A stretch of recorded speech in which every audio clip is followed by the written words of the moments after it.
and stuff like that. The religious guy is always the nutcase. The religious guy is always the one that ends up in some sort of adulterous relationship. You have to snap people out of this fugue state that I think so many people are in just because they walk around and absorb whatever slop gets shoveled down their throats. Demoralizing and horrifying, but we have to notice, we have to spread the word, and we have to win. We're finally fighting back. The other side of the coin. What potentially happens when the CIA's veto isn't obeyed? We don't really know the truth of what happened, but it does show you that you shouldn't mess around with topics not sanctioned by the agency. As for the impacts this all has— That's right. Just say the line. Just say the line they told you to say, and they will leave you alone. Just toe the line infinitely until everyone is hyper-vaccinated with every possible fucking shit that they can inject into their body, wearing masks, not having families, women aborting their babies. Just say the line. Just say the line, they said. Well, you know, unfortunately, you gotta fight back sometimes too. In society, Theo and Joe Rogan were very perceptive about how we can change public perception. In World War I, one of the problems that they had was people didn't want to be over there killing people. Yeah. And so people were shooting. They weren't shooting at the actual enemy. And so then they realized, oh, we got to do something about that. And so after that, they started creating all these really patriotic war movies where the guys are heroes, they go over and they shoot all the bad guys, and then they're awesome. So then the next group of people that go to war are all going to be indoctrinated with these films. John Kiriakou thinks that nowhere has that indoctrination been more That's not a conspiracy theory. That's just objective history. effective or more dangerous than in warming the population up to the idea. And also, incredibly hot take. It was very good, actually. Because, like, there are many things that indoctrinate you.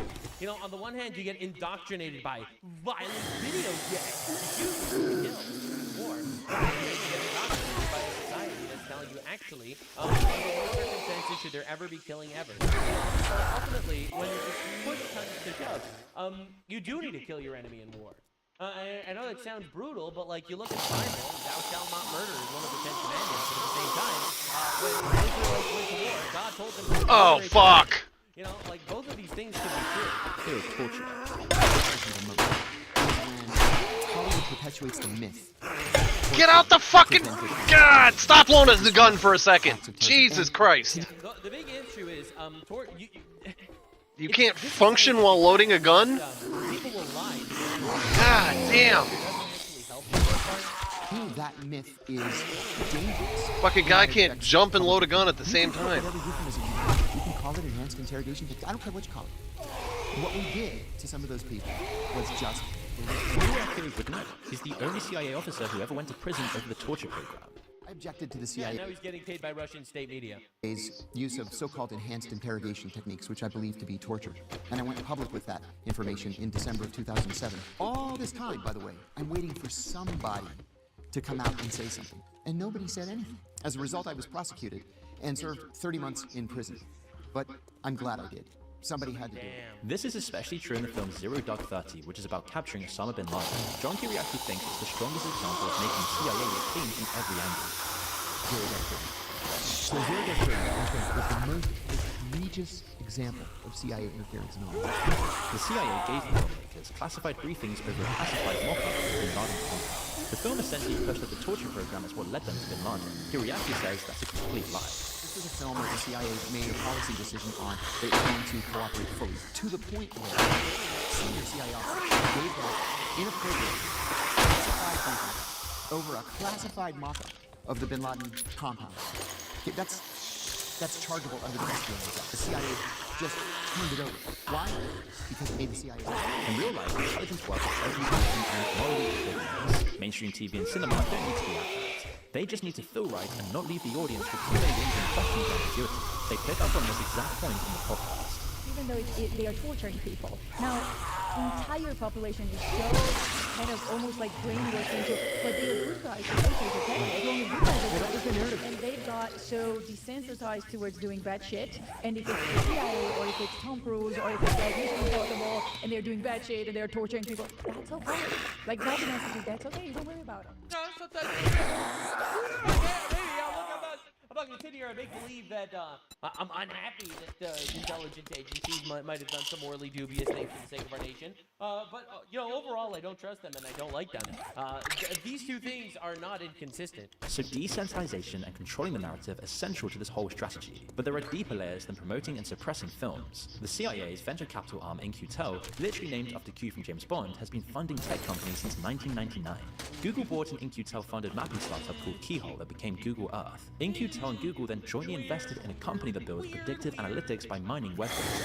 Palantir was one of their earliest investments. Established an entire directorate of digital innovation specifically to engage Silicon Valley. So it's all linked together and practically operates in plain sight. Theo Von told Green a story about bumping into a construction worker at Century Mall in LA. So I started talking to him, and he's like, dude, guess what we're building? I'm like, I don't know, you know, I thought maybe we were doing like a Hardee's or something. He's like, we're building like a 20-story building, and 10 floors of it are and the other 10 floors are a management company, Hollywood. Theo was No! That's a funny coincidence, right? setting up the CIA and CAA, Creative Artists Agency, Hollywood's most powerful talent shop. But Green made it sound like the real thing was even worse. Oh, so he was wrong, bro. Theo Von is like the kind of guy that's like, he's funny, and if you turn your brain on, you can watch it.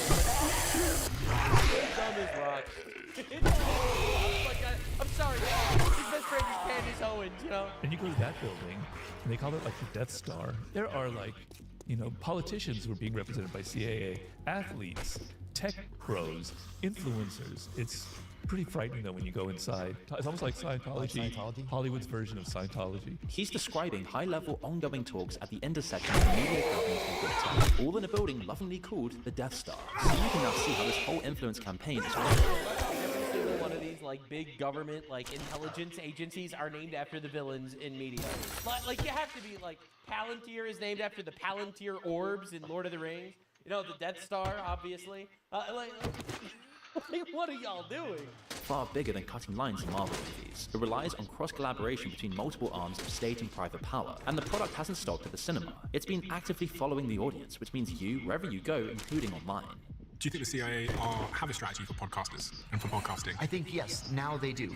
It took them a little while to get current, but just like I they know that because I criticize England, okay? All right, a lot. The British government with their migration policies. And I, in my real life, am scared to actually go to England because they might connect funny, wacky, blue anime character on the internet to the real me. And I say that because I've gotten, like, emails of people actually, you know, from places actually and you know that's scary as fuck. I don't want to go to England and get arrested because you know Nuxanor online is talking about how Keir Starmer should not be importing infinite rapists. You know, I don't they over time developed a strategy with Hollywood. Sure, they're developing a strategy with podcasters. This strategy is consolidating as we speak, which will only make it easier I for mean, to be fair, I'm probably going to do a separate video on the podcasters that are compromised by the CIA, but, like, they're the guests! If I have a podcast, I'm just dude bro 69420 on the internet making dude bro content that wants to interview interesting dude bros, all right, and then some fucker at the CIA is like, hello, I would love to come on your podcast. I jump at the opportunity, right? I'd love to interview some CIA guy to tell me that everything's okay and Epstein totally just some random guy kind of perverted, you know? the agencies like the CIA to wield greater control over the narratives. Larry Ellison, whose company Oracle now hosts TikTok US algorithm and controls content moderation, just bought Paramount through his son David. And if their bid for Warner Bros. And Discovery goes through, you can add CNN, HBO, Warner Brothers, Cartoon Network, Nickelodeon, Doing all right. MTV, Comedy Central, Discovery, TLC, TBS, and TNT to that list. An internal memo obtained by I got just downloaded a bunch of mods for this. Guys, One of them is this big city in the pine forest. what's allowed and what's not on the platform. Also, the By Sanders calls it 16,000 oligarchy. And Oracle squared map. Sanders is retarded. Underneath all of this is held government I also contracts with the did that, CIA and the Department of Defense for decades. Hybrid Whatever sent you me call one it, for the this. pipeline is now shorter Put than the it's face ever on the been, moon. and in fewer hands. There's a through line from Donald But Duck selling we won't be able war to bonds see Captain that till Marvel, dark. selling Air Force recruitment to Google Earth. Tracking your location has never been broken. The methods have evolved: direct propaganda, covert funding, script consultations, structural incentives, venture capital, and digital surveillance. The principle itself hasn't changed. Get the message right, make sure it's repeated enough, and eventually nobody questions this anymore. And if you've seen Women are deciding, hey, why should I get married when instead I could follow my dreams and abort my babies? and be miserable forever. What happens when someone steps outside that system? A screenwriter at the bottom of the canal with no hands, a researcher warned him to stop before they ruin his life. Maybe that. YouTuber banned from every platform. Like, it's everywhere. It happens everywhere. It's just they don't. Then you understand why so few people ever try. Yeah, I It's not a started theory. downloading Your average influencer that plays video mods games for a it to living, keep let's it say, fresh. if you ever want to get political, if they ever get political, it's always to libtard politics. They're always going to celebrate Pride Month and bitch. use the right pronouns and shit like that. Because why should a guy who makes a living playing video games online risk it? Risk their entire career because, hey, they said something that the corporate overlords don't like. You know? About Hollywood, but a description of what 60,000 pages of declassified documents confirm has already happened, and is still happening. The stories you grew up on. The truth is, we simply don't know how deep this rabbit hole really goes. How much of the information-rich world around us is real, how much is fake or manipulated just enough to maintain a thin veneer of authenticity. Like we saw in this recent video we did on the CIA compromising podcasts, the rabbit hole truly goes deep.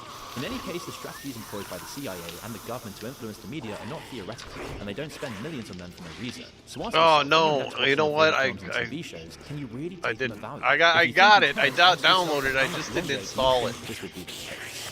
Son of a. Yeah.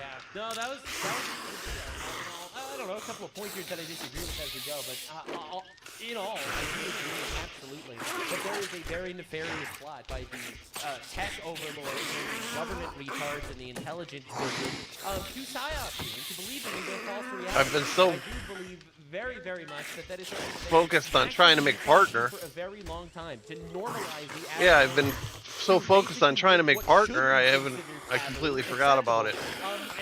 And I'm not getting any closer to being partner. I fucking stupidly took out a loan to try to. Oh, god damn it! To try to do it for another month, but now I'm starting to regret it because.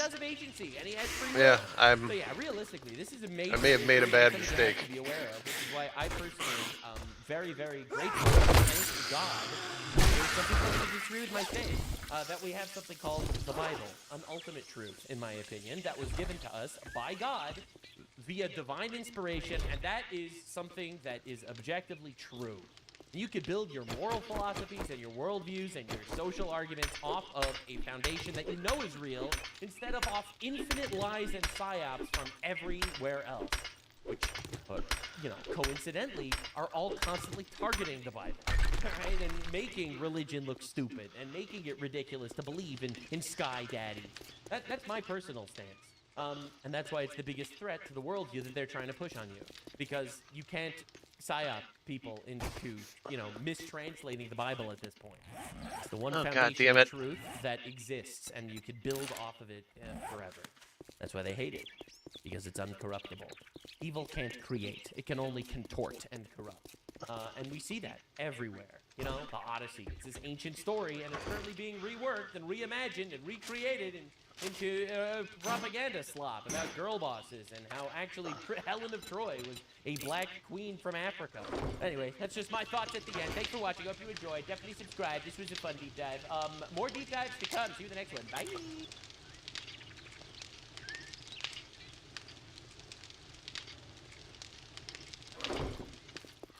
I don't even know how to intro this video because there's nothing I can say that will actually do the scope of this corruption and diabolical scandal justice.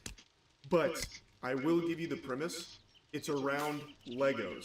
And I know you probably immediately roll your eyes going, oh, that's probably nothing super crazy. Buster, you don't know the half of it. A YouTuber named Rekt. I do know the half of it because you've been jamming this fucking video down my throat for the last week and a half.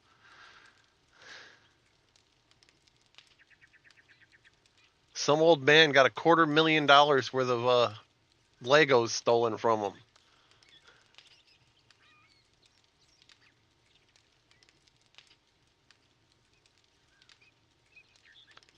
The Kardashians are lying to you. Culture used to be the backbone of the resistance. All it seeks to do is sedate the masses. Culture now seeks to appeal to our primal urges, our base needs. We're now in the age of mediocrity. You can bring about the positive change you want to see in this world. Because the revolution will not be televised. Revolution will not be televised. Only you can bring about the revolution by taking it to the streets. Keep resisting. The Che Guevara t-shirt was a brief fashion fad during the mid-2000s.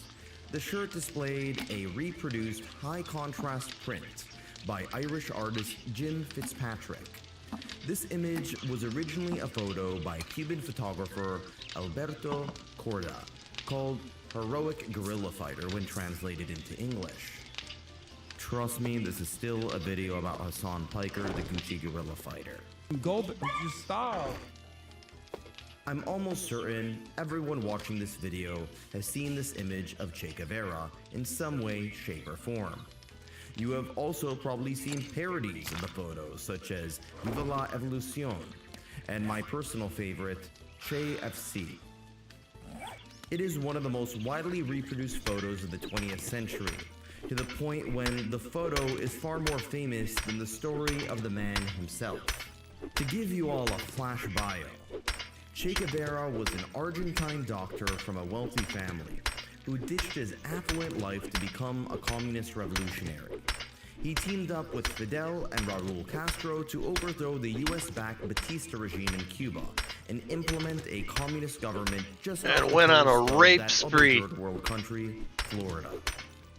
His role in the creation of a communist state in Cuba would make him a hero and an icon in the eyes of the international left during the 1960s. However, his following rebellions in Congo and Bolivia would fail.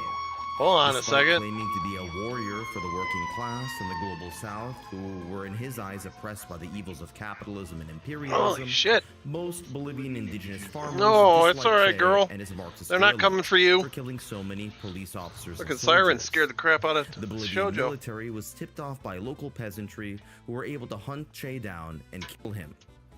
Regardless of whether you love Che or hate him, even his corpse looked pretty f***ing badass. Granted, there aren't too many shirts with this picture plastered onto it. To some, Che was a hero fighting against imperialism, capitalist greed, and oppression, while to others, he is hated as a mass-murdering authoritarian. His image would become immortalized decades after his death, as he became an icon of rebellion, counterculture, and activists fighting for a righteous cause. To others, it has become a celebration of a guy who was a homophobic butcher and a failed administrator who led Cuba into looking like Asmongold's house. Oh, he's on my belly. Look at him. He's right there. He got, oh God. Get him on me. What are you doing, bro? Get out of my, throw in the garbage. In 1989, the Berlin Wall would fall, and in 1991, the USSR would collapse. The same year, the star of this video, Hassan Piker, was born. As I've stated before, Che Guevara's image would become popular on merchandise during the late 90s to the late 2000s. Che was found on everything from t-shirts, mugs, stickers, bikinis, and other stupid consumerist shit. Here are the ghosts of Che Guevara fighting against colonialism on this woman's ass. During the 2000s, teenagers would pin Che Guevara posters on their bedroom walls without even knowing who the f*** he was. Yeah, you know, Che, he was like the lead guitarist of some band during the 70s I forgot the name of. There is even a website called the Che Store, which promotes the image of Che through the power of capitalism and mass consumerism. Che Guevara would probably round up the guy who runs the Che Store and kill him in a firing squad. Then he would round up the dumbass teenagers who wore the shirts and force them to pick at limestone in a quarry. I'm here to talk to you today about music, art, fashion. Yeah, and speaking of art, music, and fashion, Che Guevara also threw people into forced labor camps for listening to modern popular music. As a result of these controversies, many Che haters loved the commodification of Che's image, as they saw it as a form of, well, hilarious ironic proof that his legacy is one of failure, that his greatest claim to fame is not a global communist revolution, but rather selling tacky knickknacks to university students who see themselves as guerrilla fighters, but in reality would get into a panic attack if their DoorDash order came 15 minutes late. Now, keep in mind that I'm a total hypocrite because when I visited Argentina, Che Guevara's humble origin, I purchased a Che Guevara magnet from the gift shop. Che's legacy will forever be attached to one of my kitchen appliances. Now, the star of this video, Hassan Piker, the modern-day Che Guevara, at least in his own eyes, also has iconic t-shirts. This is one you can buy on Etsy of him shocking his dog. I want to personally get it to fight against capitalism. Now, you might be thinking, why did I just sit through a pissant under 5K subscriber YouTube channel talk about a guy from 20th century South America on a video that is supposed to be about Twitch streamer Hassan Piker? Well, hypothetical person, that's because Hassan Piker thinks that he's Che Guevara, when in reality, he is the Che Guevara t-shirt. The biggest scourge that affects our society against all of the cultural and social progress we've seen is the battle against intellectual thought. On July 25th, 1991, in New Brunswick, New Jersey, a parasite was born. Hassan Piker came from humble origins to a working-class family. His father was a carpenter, and his mother was a substitute teacher. No, just kidding.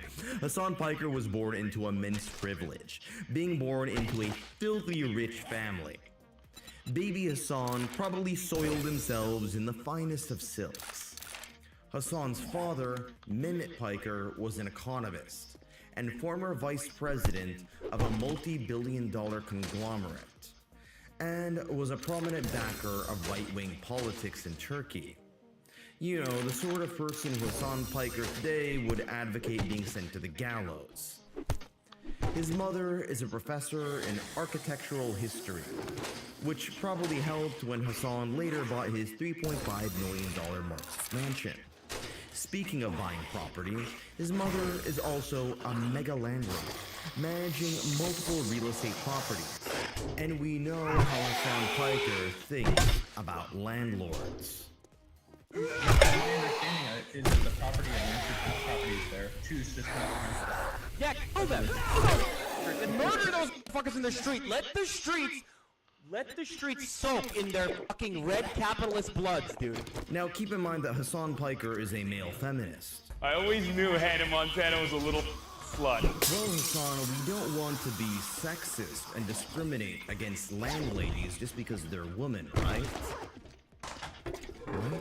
Keep in mind that Hassan's maternal grandfather was also a landlord, managing around 30 houses. It was a private school. Okay? Oh, fuck! There was a clause, it says... Go! Come on! Why are you not running? Jesus Christ! Can we renegotiate?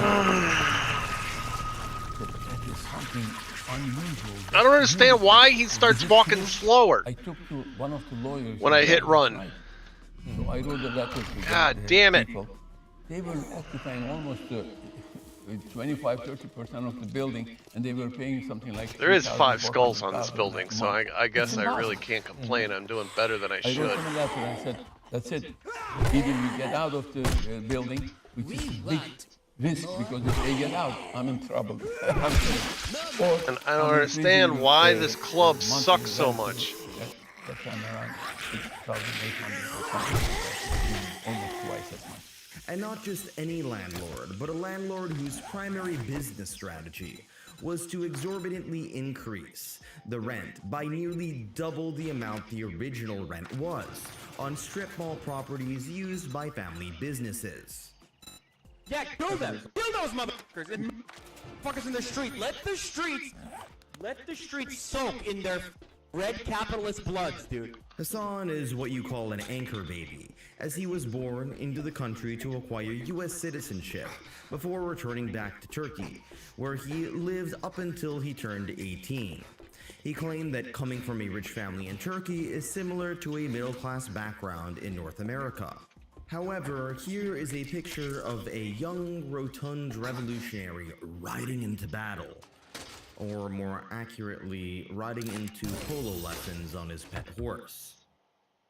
See, Hassan's family was so poor growing up that they couldn't afford to get him a Rolls Royce for their teenage son. So the young Hassan had to use a horse for transportation.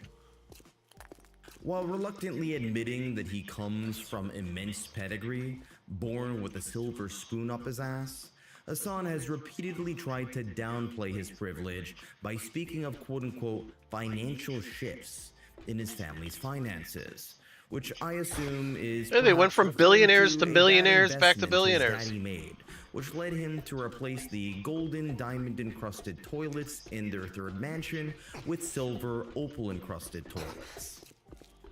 Growing up, he expressed skepticism of the Islamic faith, which he has kept to this day. Well, that is when he isn't simping for Islamic fundamentalists and their war crimes. Okay, this is a stupid question. Okay, you can preface it with that. Does he know what One Piece is? One Piece, like, is that an organization? No, One Piece is an anime. اه اوكي اول شيء بقول لك انه ممكن هذا السؤال يكون شوي اهبل، بس بسالك تعرف شو هو ون بيس؟ عمرك سمعت بون بيس؟ اكيد يعني منذ الطفوله وانا اشاهد ون بيس لوفي. Yeah, he said he's been watching it since he was a kid. No way! Yeah. That's sick. Yes, that's fire. That's so fire. Oh my god. Dude, we think That's fire. I hate how he fucking tries to make like memes. بقول لك حسن انه Believing that Muhammad is a prophet isn't really Hoping that based, people start but using the word kidnapping fire. sailors Oh, in the that's Red Sea fire, in his name dude. is clearly based, at least according to Hassan. After completing high school, he moved back to the United States for university, majoring in political science and communications. Despite being some of the easiest subjects to major in, he frequently bragged about how his degree has made him an authority on politics. I'm one of the very few people on the internet that quite literally does have the proper accreditation for it. I literally went to college for this and got a degree for this specifically. Well, you Not must have been a realizing fucking one day C that I would student, actually man. use it, but this is my double major, okay? I double major graduated with poli-sci and comms degrees, so I went to college! Excess focus on credentialism is usually a sign of insecurity. People who are very well read and experienced in a subject don't need to remind you of their diploma. That's why I said he's a fucking Now, the C typical student. career path for someone with an undergrad in political science and communications. I would love to hear involves sending stories your from job his old frat application to brothers KFC. about what a People loser can he is. listen to you talk about Marx and Engels as you dunk chicken tendies into the pressure cooker.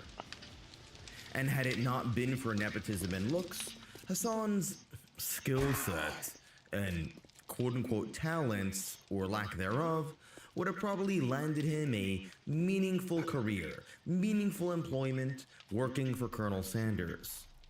To be fair, he would have provided far more value to society through the route of serving people deep-fried bird chunks. But alas, Hassan was given a job by his uncle Cenk Uygur of the Young Turks, a company named after...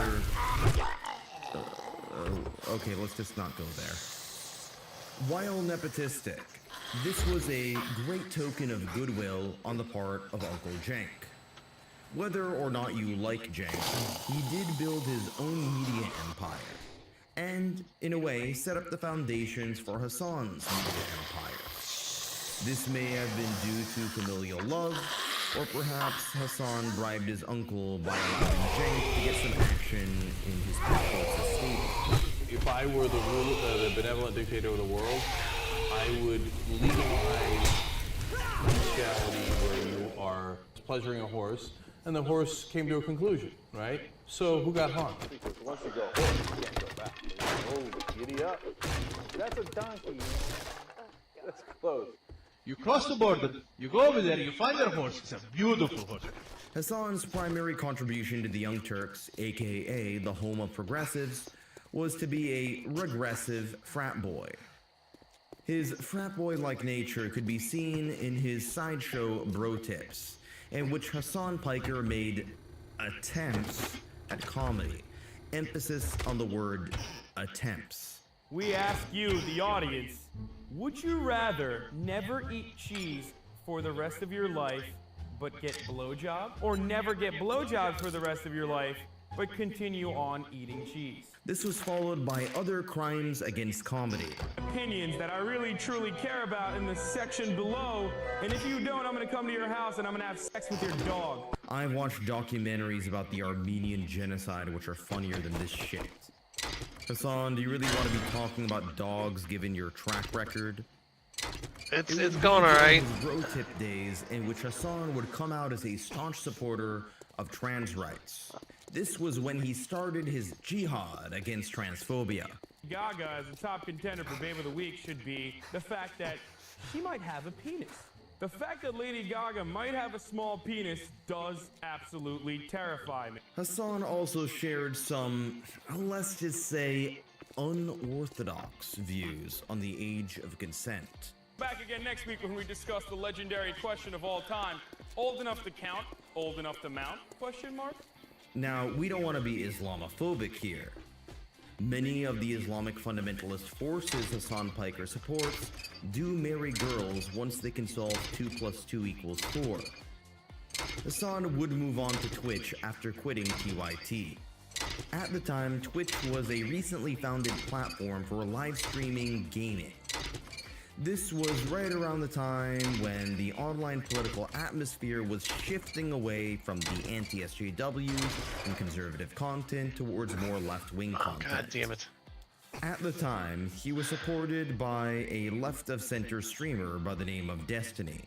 Their relationship is akin to one between two 13-year-olds who fell in love and then broke up and now hate each other. If Destiny was my roommate, I get him late all the time. Was DMing me on Discord and saying, hey, you know what? If you don't have a place to live, buddy, like, you can come stay with me. It's okay. What a good guy. Destiny is a great guy. Like, this is a concept that I think is cool. Gaming. This is a concept that I think you can marry with gaming. What is the concept? I paved it on my own. Paved it on my own. I paved it on my own. What a fucking liar, dude. I don't know, I've never used them. Weasley little liar, dude. What a...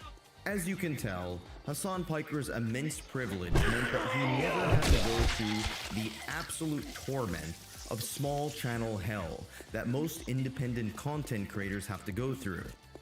You know who's currently going through this small channel hell? Me. So help a brother out and subscribe. The wizard demands it. Sort of. Hassan's streams were not particularly well produced. The man has the charisma of a cockroach and the abstract thinking capacity of a pumice stone you scrub your feet with to remove the foot corns. His unique abilities include, but are not limited to, eating on stream, reading tweets, and molding at his chatters. I stand any of you dumb fucks in this chat. Oh my god, I hate the left. I hate liberalism. I hate everything that's going on every single day of the goddamn week. I hate my life. I hate streaming. I hate socialism. I hate every single person who thinks that the peak of activism is just being the most annoying, holier than thou, the most ultimately woke leftist. It's just...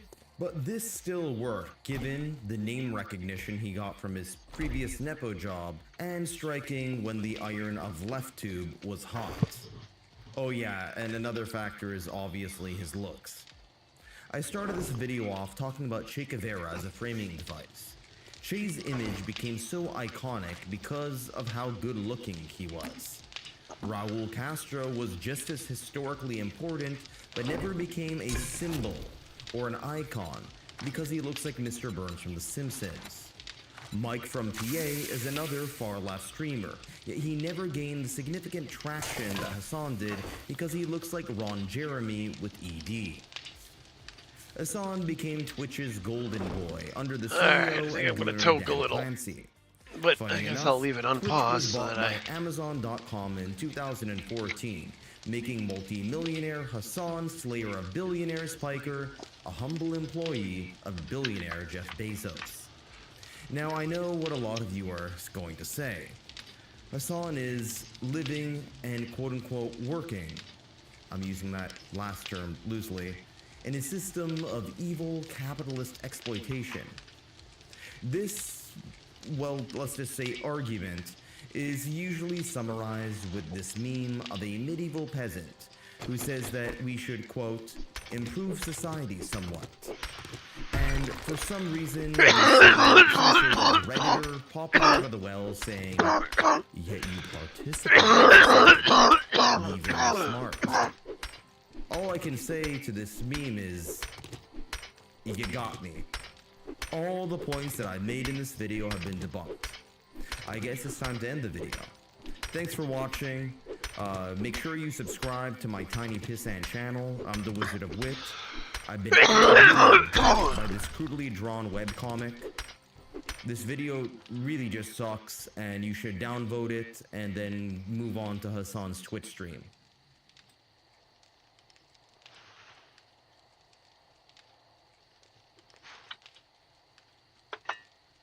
Okay, so it wasn't the end of the video. As you all know, I got totally wrecked by this meme. Hassan wearing Dolce & Gabbana is just like a serf living in the Middle Ages.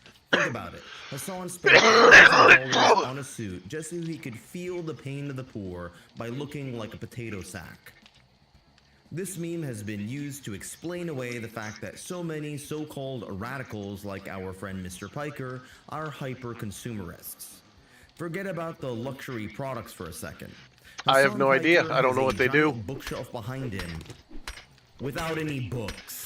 I think you could Most of arm these them. items on his bookshelf are hyper-consumerist shit.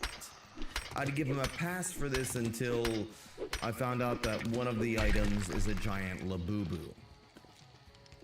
I get nauseous just saying the word labubu. While I'm not a fan of 20th century communists throwing people with excess consumerist possessions into gulags, I will make an exception for anybody who has bought a fucking labubu. He even has coveted a labubu which promotes anti-Taiwanese pro-CCP propaganda.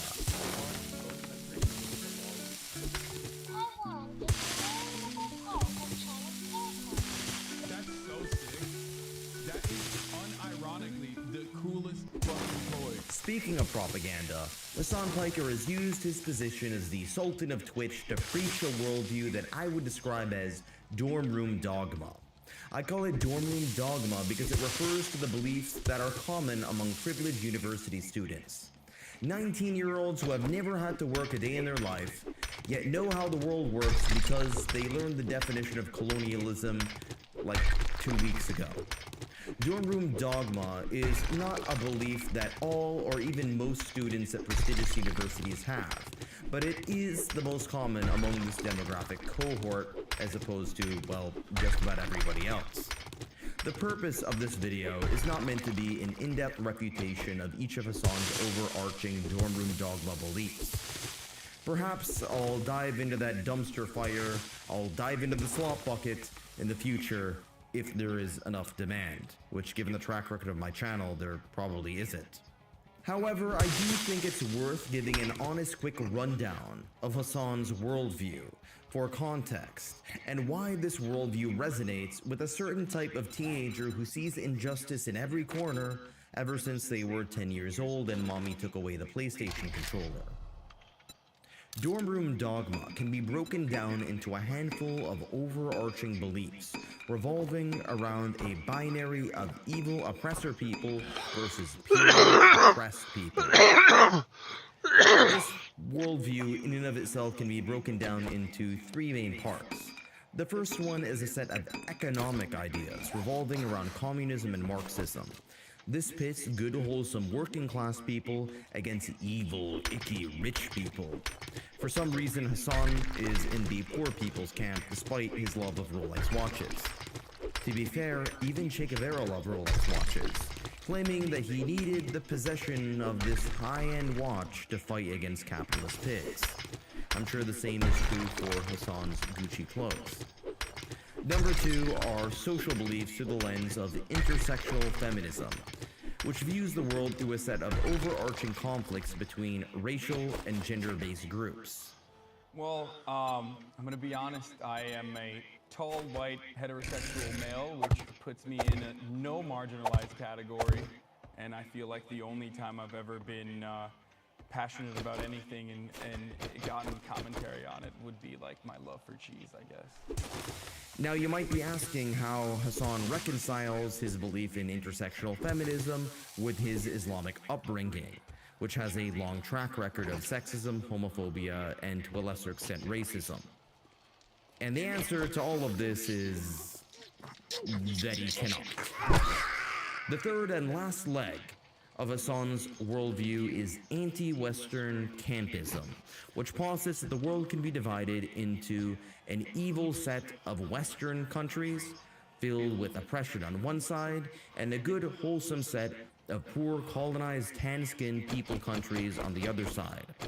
In this scenario, countries like the US, European nations, Canada, Australia, and their allies like South Korea, Israel, and the Gulf states are evil oppressor exploiter countries, while enemies of the West like Russia, China, Iran, and North Korea, along with terrorist groups they support like the Houthis, are beacons of peace and human rights. North Korea has the death penalty for people who listen to K-pop, so I guess they're doing something right. This Twitter account by another anti-Western campus, sorry I meant to say anti-imperialist, has a map of the most evil countries in red. As you can tell, the most evil nations on the planet are the ones where the tap water won't give you diarrhea. Despite hating the West, Hassan and other promoters of campus dorm room dogma still prefer to live in the West than any of the despotic regimes they simp for. Hassan should visit Iran and wear his anti-sexism, anti-homophobia shirt there. I'm sure the mullahs will love it, as they strangle some teenage girls to death for showing a few strands of hair. The final, overarching, unified belief of Hassan's dorm room dogma is authoritarianism. Hassan clearly does not believe in liberal democracy, even though he lives in one. Keep in mind, each one of these overarching sets of beliefs deserves a video in and of themselves. I'm still not sure if I'm callous enough to subject my audience to that sort of pain. Tell me in the comments section if you want to see a series like this. Delving into the subject will hurt you more than it hurts Hassan, but it will definitely hurt me the most. But I'm willing to take the pain. I'm a stoic. By peddling dorm room dogma, Hassan would get money donated to him via Twitch from other rich kids using daddy's credit card. With their parents' hard-earned cash, Hassan can use these funds to fight against capitalism by buying a $3.5 million Marxist mansion. He claimed that he needed the West Hollywood mansion for his family. The family of centimillionaires who are just like the characters from Grapes of Wrath escaping the Dust Bowl during the Great Depression. Now I mentioned the horse in the past, but the pet horse was really just while Hassan Piker was struggling to make ends meet. He couldn't afford a car back then, so he just needed a pet horse instead. But now Hassan Piker, through the power of his audience, has been able to purchase a humble car, a Honda Civic. No, just kidding. He bought a $250,000 Porsche. I'm assuming that he bought this Porsche to replace his now deceased noble steed. Now, I know that there are a lot of you who are criticizing Hassan for being a hypocrite, but to be honest, you guys don't know what you're talking about. Hassan could have purchased a $1 million Bugatti like Andrew Tate, but he bought a $250,000 Porsche instead, because he's a man of the people, the voice of the working class. So my goal is to instill class consciousness in people and help them identify what would be more, help them identify who is actually causing harm to them. And in my assessment, it's the billionaires and corporations. Hassan is also the owner of Maoist merchandise. I'm chatting. Small one. It's the first version. It's the first. Wait. Really? Is that a Bible? No, that's the little red book. Yeah. The little red book? The little red book? It's the red Bible. Okay. For those of you who are historically illiterate, Mao was the founder of the People's Republic of China and the Chinese Communist Party. Mao's greatest contribution to humanity is having 15 to 45 million people work to death and starve in forced labor camps. But don't worry, those working class people perished so that modern China could produce labubus, which Hassan Piker could buy at an upcharge. Speaking of China, Hassan is also the proud owner of Kaya, a Tibetan Mastiff, one of the most expensive dog breeds in the world. And we know what Hassan Piker thinks about the liberation of Tibetans. Tibet was literally a fucking feudal slave mandate, like So autonomous zone.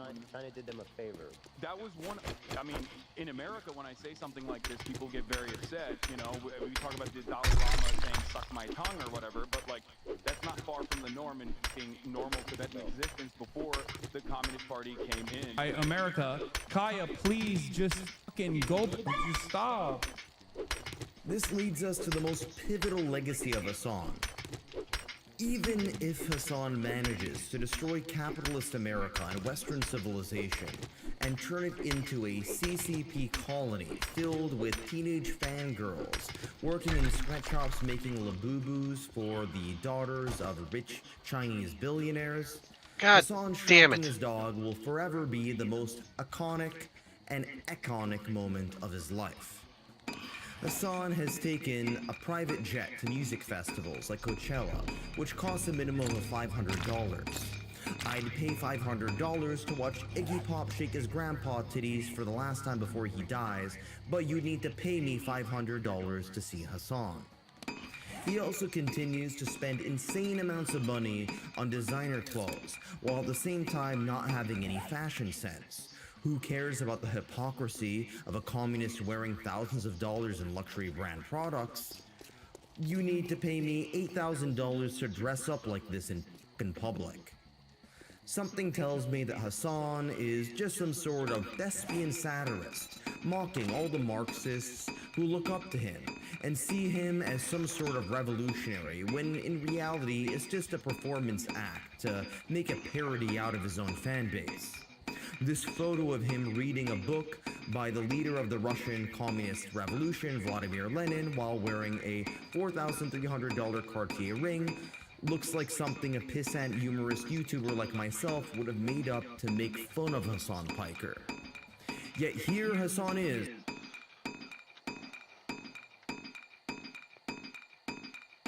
He paid $4,000 for like $60 worth of silver. What a fucking idiot. Not only is he a capitalist, but he's a bad capitalist.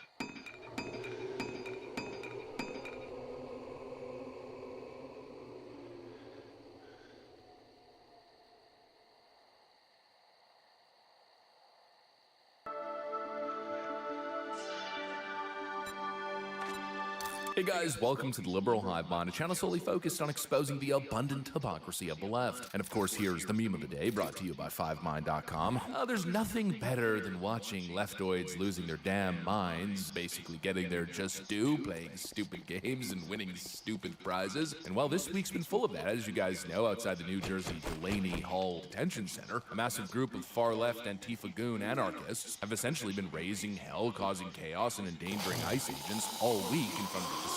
And if you ask me, what we're witnessing here is objective terrorism, engaging in intimidation tactics, violence, and disruption, all in the pursuit of political ends. It's very clear which side are the good guys and which side are the bad guys, and that becomes especially clear when you understand the context. These far leftist goons are engaging in street-level terrorism and militia tactics against federal law enforcement operations and officers for the supposedly evil act of taking violent, criminal, illegal aliens off the streets. But what's fascinating, and I think this speaks to the kind of level of propaganda that's being propagated here, is that if you listen to these leftoids, they've convinced themselves that they're the good guys, that they're the heroes of this whole story. It's really a fascinating psychological phenomenon, how people can be made to believe the most insane, backwards crap imaginable. I got a really interesting clip here that's equal parts funny because of the FAFO nature of it, but also equal parts disturbing considering this is what's happening to our youth of young Gen Z kids clearly being misguided and basically turning into weapons against the state. Let me show you guys exactly what's going on here. We got some stuff to get into, so let's roll the tape. All right, folks, so I've got this fascinating video. We've got this little Antifa LARPer kid here. I mean, this kid's fresh off of being potty trained, and for some reason, he thinks he's figured it all out, and he's living in an evil fascist landscape that requires him standing up against the out-of-control authoritarian fascist state. In other words, like I said earlier, ICE agents arresting illegal alien criminals and removing them from the country. Just look at this video. Guys, we were just attacked by ICE,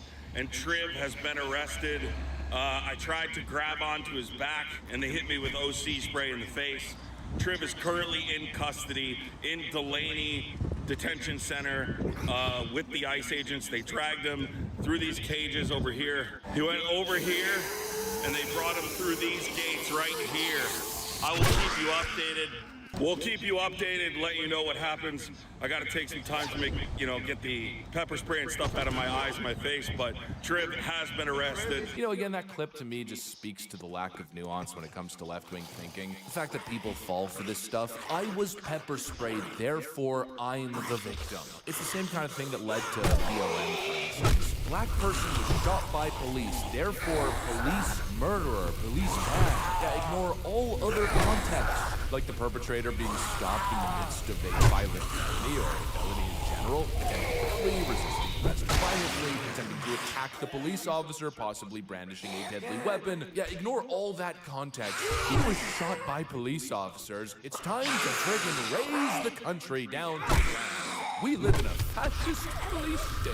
Ooh, the white supremacy, my America evil. It's just such an idiotic worldview. I mean, you generally have to be a stupid person to see this stuff and not stop for a second to think about the circumstance. The left would like you to believe that this guy's the victim. This guy would like you to believe that he's the victim. I was pepper sprayed by ISIS. My friend was arrested. They grabbed him. He's now in the facility. Oh, how unacceptable is this? Buddy, you're dressed as a black-clad terrorist, and the entire world, or at least the people who have basic perceptive ability and brains, can see what you and your goon friends are frickin' up to. Again, we're supposed to just look at this in a total vacuum. Ooh, these violent ICE officers, police brutality. Yeah, just omit all of this. Yeah, all of this? Yeah, none of that is happening, right? None of this exists. Here come the police, here come the police.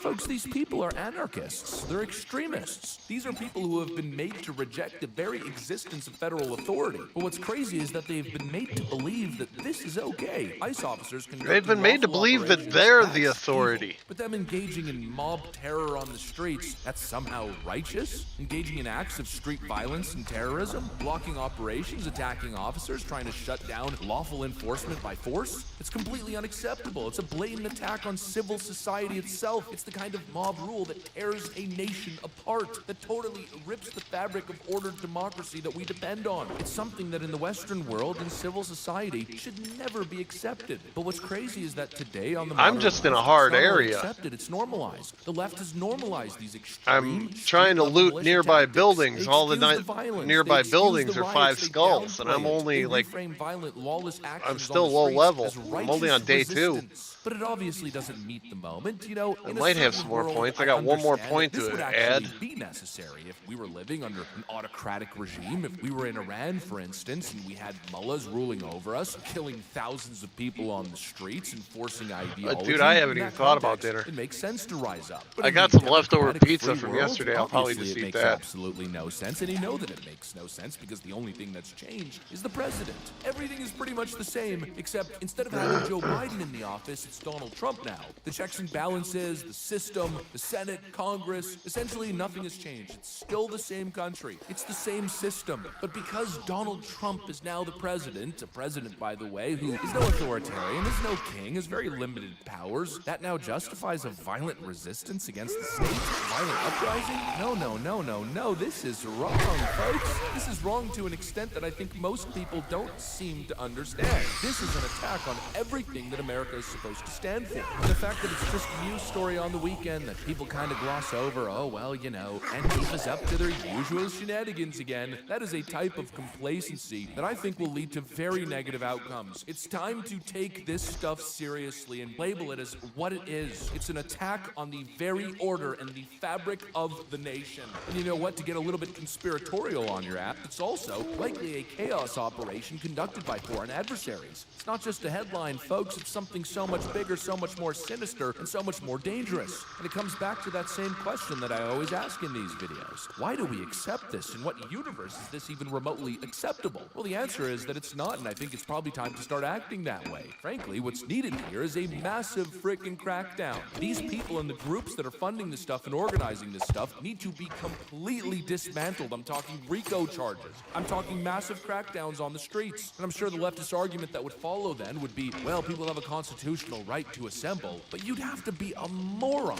to equate what we're seeing on the streets as just constitutional activities. You know, the Constitution's very clear. It's called peaceably assemble. Well, in what universe is this peaceful? It's been summer after summer of violent, fiery riots. We've seen injury. We've seen death. We've seen untold billions of dollars in damages. We're seeing a culture of violent rhetoric and violent action, violent organizing growing year by year, and we're just sitting idly by and pretending as if this is normal. This is constitutional activity. This is terrorism, folks. That's exactly what it is. It's the greatest threat to the homeland right now, and you know what? It's probably time to start treating it as such.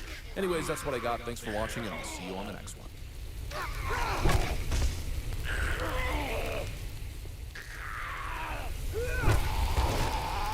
Mixtape, it's actually crazy that there's been more content that I think people have gotten out of talking about this game than about the game. It's insane. Like, how many people have been crashing out talking about this shit? It's hilarious. Holy fuck. Okay, here we go. Mixtape? Yeah. Alright, let's see it. Pimps, can I be honest with you? I've got game movie fatigue. Year after year. Me too. We've got these game movie writers turning out some game movie slop, and I'm sick. First they came for the AAA slop, and I said everything. Like, really, you could not shut me up if you tried. Then they came for our childhood. I started a wall. I'm about to tear Mixtape apart in a few minutes. I don't care what they say. Let those game movie actors watch. Now we've reached the last bastion of gaming. Oh my god. This was always supposed to be your safe harbor from AAA garbage. For years, people have said, well, if you don't like AAA games, just play indie games, yeah. Well, what are you going to do when they just brute force their way in here, too? Now you don't have to wonder anymore. This game movie bullshit. Now they want you to applaud their billion-dollar indie game like they did something special. But hey, maybe I'm just being jaded. Let's take a look at a special moment from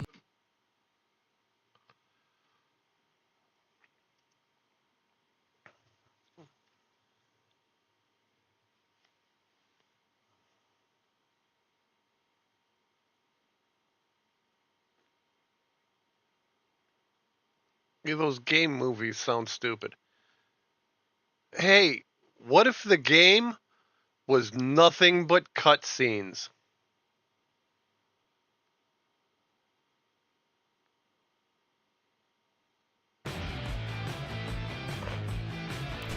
So CBS is kicking Colbert when he's down. On the way out the door, executives from CBS made comments about how much money they were going to save without him. And all these media outlets are screeching about it. They're like, how very dare they be so mean to him after all he meant? It's like, well, from CBS's point of view, they were losing $40–50 million a year in this guy who spent the last 6 or 8 months attacking them pretty much every day. Right. So, I mean, of course they're not happy. Why should he get treated any different than most employers treat their people? I'm just saying. I'm not saying it's right. I'm just saying, though. Yeah, I think this is kind of, I mean, look, there's an old saying that you don't poop where you eat. And Yeah. you know, again, this guy has been, and same with And he's Kimmel, been shitting where they're he's been eating for like attacking 3 their years. corporate handlers. They're, you know, obviously Colbert more than Kimmel, but still, it's like what did you expect? I mean, I don't know what you expected to happen. Like they were going to throw you a ticker tape parade and give you a watch. Even on the way out, he was joking about costing them money with copyright strikes and all this other. Like he was going out of his way to antagonize them. And then he did that local TV station thing. We'll talk a little bit about that. And CBS copyright struck him over there, and then they blocked it back. I mean, it's been a big mess. I mean, this has been a very acrimonious parting of the ways. And it could have gone a lot cleaner. But again, his time was always limited. I think he definitely did hasten it with the, not just the constant politics, because he always has been political, right? But the constantly attacking his corporate overlords, that is the biggest no-no in corporate America. You do not bite the hand that feeds. And he did. And now the media's like, we don't understand why they're gloating about how much money they're saving after he attacked them for 8 months.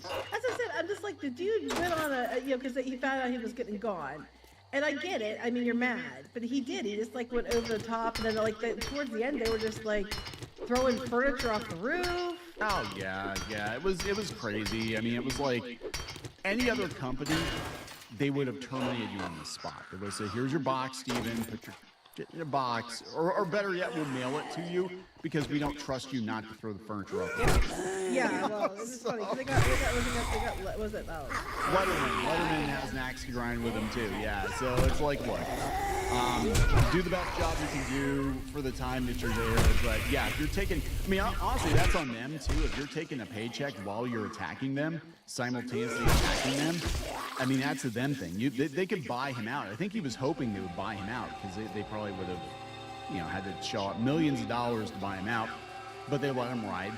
And he lost the money, and now they're like, well, we've got Byron Allen coming in with his stand-up comic thing, and he also bought BuzzFeed. So who the hell? Yeah, but they were like, it's like they said it was like non-political, just they're older comedy shows. But you know, well, the audience for late night TV is old. Let's be real. It's grandma and grandpa falling asleep in front of the television set.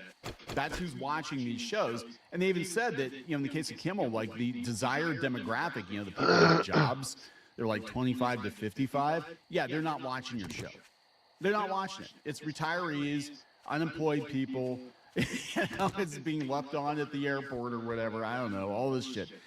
So let's talk about this. Before we get into any further, please subscribe for more pop culture news, views, and rants, guys. You'll get woohoo if you do. If you'd somehow like more of us, go out to more.clownfishtv.com. That's more.clownfishtv.com for more Clownfish TV episodes you will not find on YouTube. So check it out over there. And also you can listen to us on iTunes, Spotify, wherever you find your podcasts at. We are there. We're everywhere. You can't escape us. So let's talk about this. It's come from the Daily Beast. I just thought it was funny because I knew that they were gloating about how much money they were going to save, but the fact that the Daily Beast is like, oh my God, how very dare they? How dare they make a joke back or make a comment back to him when he's been attacking them nonstop for months? I know, like they're mad because he's praising with overtop praise for their placement. Well, when they're not losing millions and millions and millions of dollars a year, they probably are very happy about it. Yeah, and reports were saying it was like $40 to $50 million a year they're losing on Colbert's show. So this is coming from the Daily Beast. CBS kicks Colbert with over-the-top praise for replacement. The network can't seem to believe how much money it's apparently saving. Yeah, well, it is, because they said that one of the reasons they got rid of him was because his show was like the worst performing of the late night shows, and it was costing them money. And other ones, you know, were doing just as bad. That's why I'm surprised they gave them extensions. I don't have any big word. I mean, I think the reason in Kimmel's case is he's basically Hollywood's mouthpiece, and Disney's going to use him to promote movies and shows and stuff. Well, now he's in trouble because he's using his time on the air to promote political candidates over other ones during his show, and I'm like, dude, that's not your job, you know. And he wasn't interviewing them, but he's on doing his monologues talking about why you should vote, you know, should not vote for this person or that person, or making fun of them. And I'm like, dude. You know, you are pushing it because he knows he's going to keep pushing because he knows he'll get away with it. Well, or they get rid of him and then he can cry about, Trump taking the FCC license, which I think they're hoping for that. But I'm like, if you've got a polarizing comedian or talk show or whatever, put them on Hulu or Disney Plus or whatever the hell it's going to be when they're done with it, because you can get away with a lot more. Right? I mean, that's how HBO got away with a lot with Bill Maher and stuff. Even back in the day, they got away with a lot more because he was on cable. He wasn't on broadcast TV. Anyway, CBS celebrated a financial victory lap 1 week after ousting beloved late-night host Stephen Colbert, the Daily Beast words, not mine. In a statement on Thursday, a spokesperson for the TV network both praised The Late Show's replacement, Byron Allen's Comics Unleashed, and burned Colbert, relishing the money they saved by unceremoniously canceling his show. Do you not really? They gave him a year. They gave him a year. God damn it! Yeah, something like that. We knew last year they basically just weren't going to renew the contract, and that is business as usual. Yeah, politics probably factored into it somewhat because they're like, we don't want to get sued, and we're not willing to stick our necks out for you, but also your show is underperforming. It's losing us lots of money. Yeah, we can't keep it on the air. It doesn't make sense. So this is what they said. So they stuck it to him on the way out. We're proud to partner with Byron Allen on a new business and programming model for late night that proactively addresses a network day part that was cost prohibitive to continue, CBS said. With this time-buy model, we have shifted an hour that was losing $40 million annually to $15 million in profit, a $55 million swing. So yeah, so apparently it's a lot cheaper to run the old comics. Well, yeah, it is. I mean, come on, duh. The statement purported to reaffirm CBS's initial claim that its cancellation of Colbert 62 had been a purely financial decision, continuing the insider report that the network had been losing $40 million annually on The Late Show. The network never divulged how it calculated that figure. So yeah, here's the thing. You can be controversial as long as you're bringing the money to the company. Well, that's what Kimmel, they're trying to argue with Kimmel, but even then, he had some higher viewership, but like, if they get that down, you know what I mean? Yeah. And that's the thing, he had a little bit of a boost. I think with Kimmel, they're keeping him around because, again, he's a mouthpiece for Disney to promote their stuff, right? But Kimmel said there's not a snowball's chance in hell that is anywhere near accurate. It probably is, because you have him and how much he's making. How many employees are all union? And then, you know, then they get to pay for like the sets and all that shit. CBS announced Colbert's cancellation just days after the late night host publicly shamed their $16 million 60-minute lawsuit settlement with Donald Trump as a big fat bribe. As someone who has always been a proud employee of the network, I'm offended, and I don't know if anything will ever repair my trust in this company. Well, when you say stuff like that on the air that they're paying for with advertising dollars, right, and you're already losing money, I have noticed a pattern in my many years of working for different companies that the biggest loudmouths are the ones who are usually not bringing it for the company, and they're the first to go, and then they're always surprised. Well, that's it. I mean, they were probably already on the fence anyway. Like, do we cancel this or not because it's tradition? And it's like, you know, everybody is expected that we pay for it. Oh, son of a bitch. Yeah. And then with that, they're probably like, you know what? We don't have to do this. Can I just dig in yeah, peace? I would have been the same way. I would have been like, you know what? As on the fence, we like you okay, but we're losing money, and now you made that comment, so fuck you.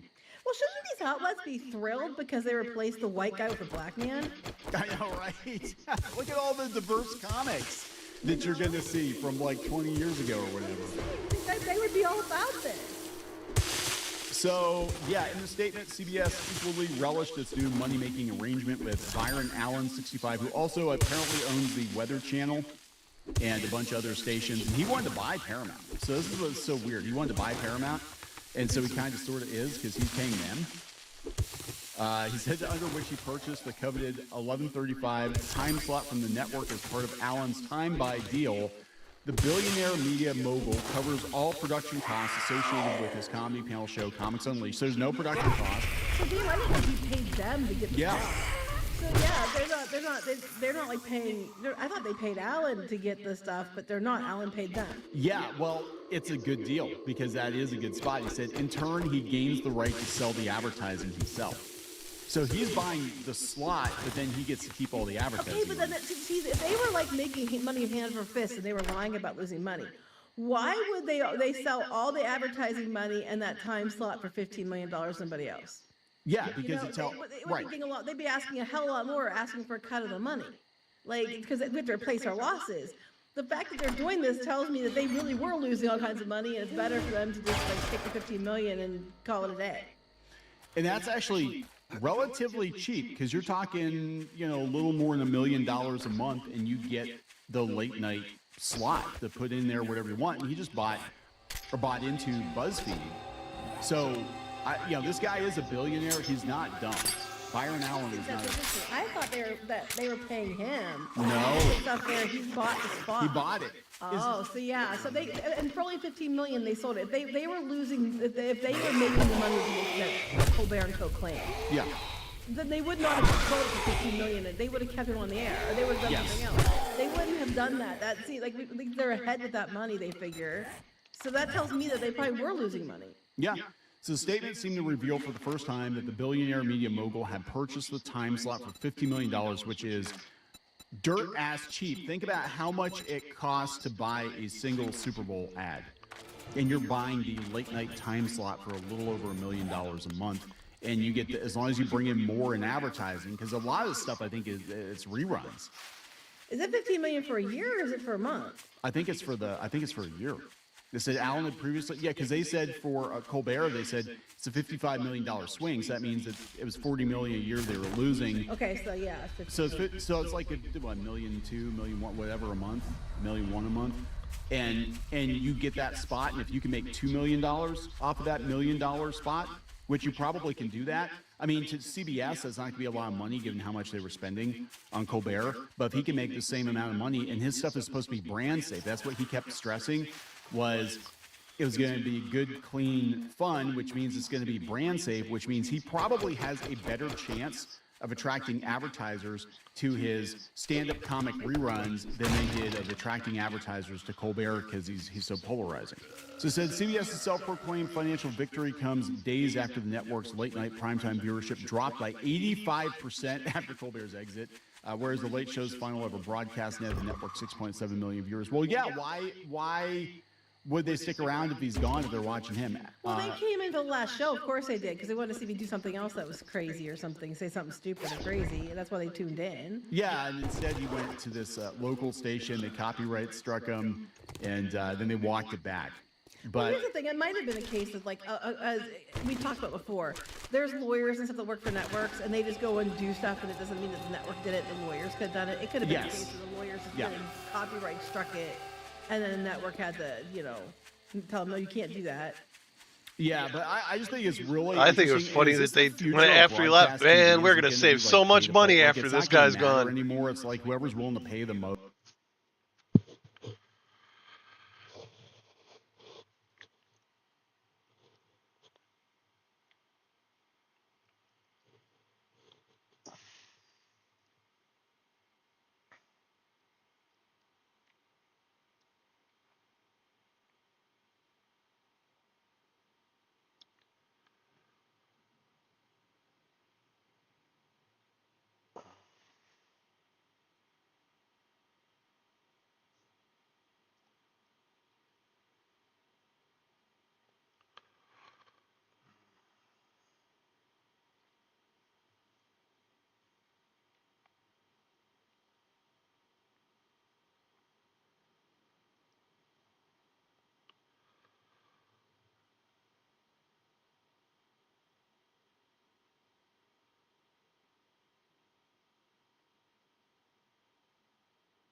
Mm-hmm. But here's the thought experiment. Can you explain to me, all right, why it is immoral to murder President Trump? from their, forget their perspective. Explain it to me. Explain to me why it's immoral to kill the president. Well, he hasn't done any crime that is worth the death penalty. It's also not. But they're calling him but they're saying he's waging war and killing people across the ocean. What people are claiming he is doing doesn't really matter as long as it operates in the confines of our Constitution, even though they're saying that they're breaking his Constitution. It's also just not good to just assassinate people based on if you agree with them or not. There's due process. Yeah, why not? Why not? Why? Like, why? So you agree that morality and legality are not the same, right? Of course. Okay, so from a moral perspective, why is it immoral to kill the president? So, for the record, I don't want to kill the president. I think it's very evil. But this is a thought exercise. The way that I like to operate with my morality and what I believe is, if I push it into totality, and the entire world operates in the same, would it lead to the extinction of our species? And so that's how my morality operates. So, like, for example, like I don't support trans people because if everyone was trans, we'd all be extinct. But if everyone was allowed to kill everyone because they wanted to, well, then that would just lead us into chaos and destruction of our civilization. So that's kind of why I just put it to All right. So why is the destruction of our civilization a bad thing? Why is that immoral? Why is that bad? Okay, because I live in it and I want to be alive and I don't want to be killed. So it's personal preference, basically. Everything's personal preference, absolutely. Okay, so if it's his personal preference to kill the president, why is that bad? Because his personal preference leads to the destruction of our species. Now we're getting to circular logic. So, no, well, it's not really circular logic. You're basically explaining why every person's morality should just be based off whatever their personal preference is. And if you're doing that, then how could you call someone immoral for wanting to kill the president? Sure. So my reasoning here and why I think it's immoral is because God said, "Thou shalt not murder." Yep. All right. So therefore, murder is bad. That is something the left does not believe. They just don't agree with that principle at all. So therefore, they'll celebrate Luigi Mantione. All right, for killing a guy. He wasn't. You know, they decided subjectively that this was a bad guy, and therefore they're going to support this guy. All right, they celebrate the murder of Charlie Kirk because where's the line drawn at that point? If murder is not immoral inherently, because God said so, let's say, then anything can be justified. Then anything falls into the personal preference category. Hot take: they wouldn't support Luigi Mantione if they didn't think he was attractive. Okay, but that's not because they think murder is bad. Right. No, you're absolutely right. Yeah. So when we're dealing with and like you can play this game with everything. All right, you'll ask your average lefty if incest is immoral, and they'll all say yes. Every single one of them. But they can never tell you why it's immoral. Why is it immoral? It's two consenting adults. Why is it bad? All right. Then you just like you run into. And I don't know actually. Could you explain it to me? Can I explain why incest is bad? Yeah. Okay. All right. Well, let's keep it pretty cut and dry. All right. I believe that incest is immoral due to the fact that it leads to an unhealthy life of a child. Okay, so let's say two brothers, no children involved. It's two brothers fucking each other. Is that immoral?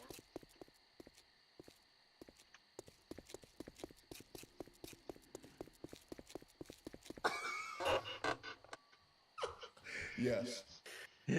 Okay, why is that immoral? I agree.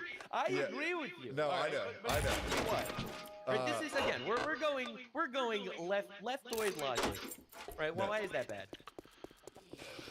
Because it's icky. Is that the best you got? I mean, because it's icky.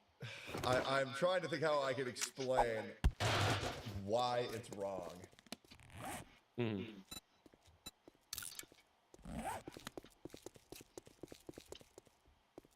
So by perpetuating family relations of even male that could lead to a considerable outcome of marriage being male and female birth of incestuous nature leads to. Like, are you being serious? Are you being serious? If these two brothers want to fuck each other alone in the woods, all right, without any sort of societal impact, all right, you're gonna say that that is immoral because what if people find out? And then what if people be like, holy shit, this is awesome? And then brothers marry sisters, and then they have retarded children? Like that's really why it's immoral to do Well, that? I don't think retarded children are something to take too lightly. To be honest. I'm trying to think of a very logical This is way a to express this is a lot of steps, man. Sure. You could because God said it. Bam! See, there it is. That's Yep. why it's bad. That's why it's immoral. It's immoral because God said in the Bible, you know, a brother and a sister can't marry, and that's why it's immoral. It is a lot easier. It's a lot easier. It's not just easier. It's the only way out of this trap because, like, why is incest? Let's say from the perspective of the lefty mind, all right? Let's not use God as the answer. That's all right? what I was Why is trying incest... to do. Like, I know No, the I straight know. answer. I know. Yeah. Oh, I agree with you completely. Yeah. But understand, there is a large swath of people that reject God. Of course. All right. So for those people, explain to me why consensual gay sex is any different than consensual incestuous sex. All right. And there isn't really a logical explanation why one would be moral and one wouldn't be. I believe that every human being is, every functioning human being is birthed with this. It's very hard to explain because, like, obviously you can just say it's the presence of God, but like, I'm a guy where I was born and I immediately could feel and tell what is right and what is normal and what is wrong.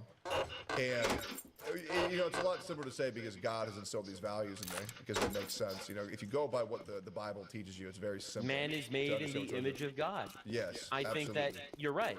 I think that people do have some sort of inherent moral barometer. Yes. I agree with you. Yeah. But what if people are doing their absolute best to corrupt that barometer? Well, they are.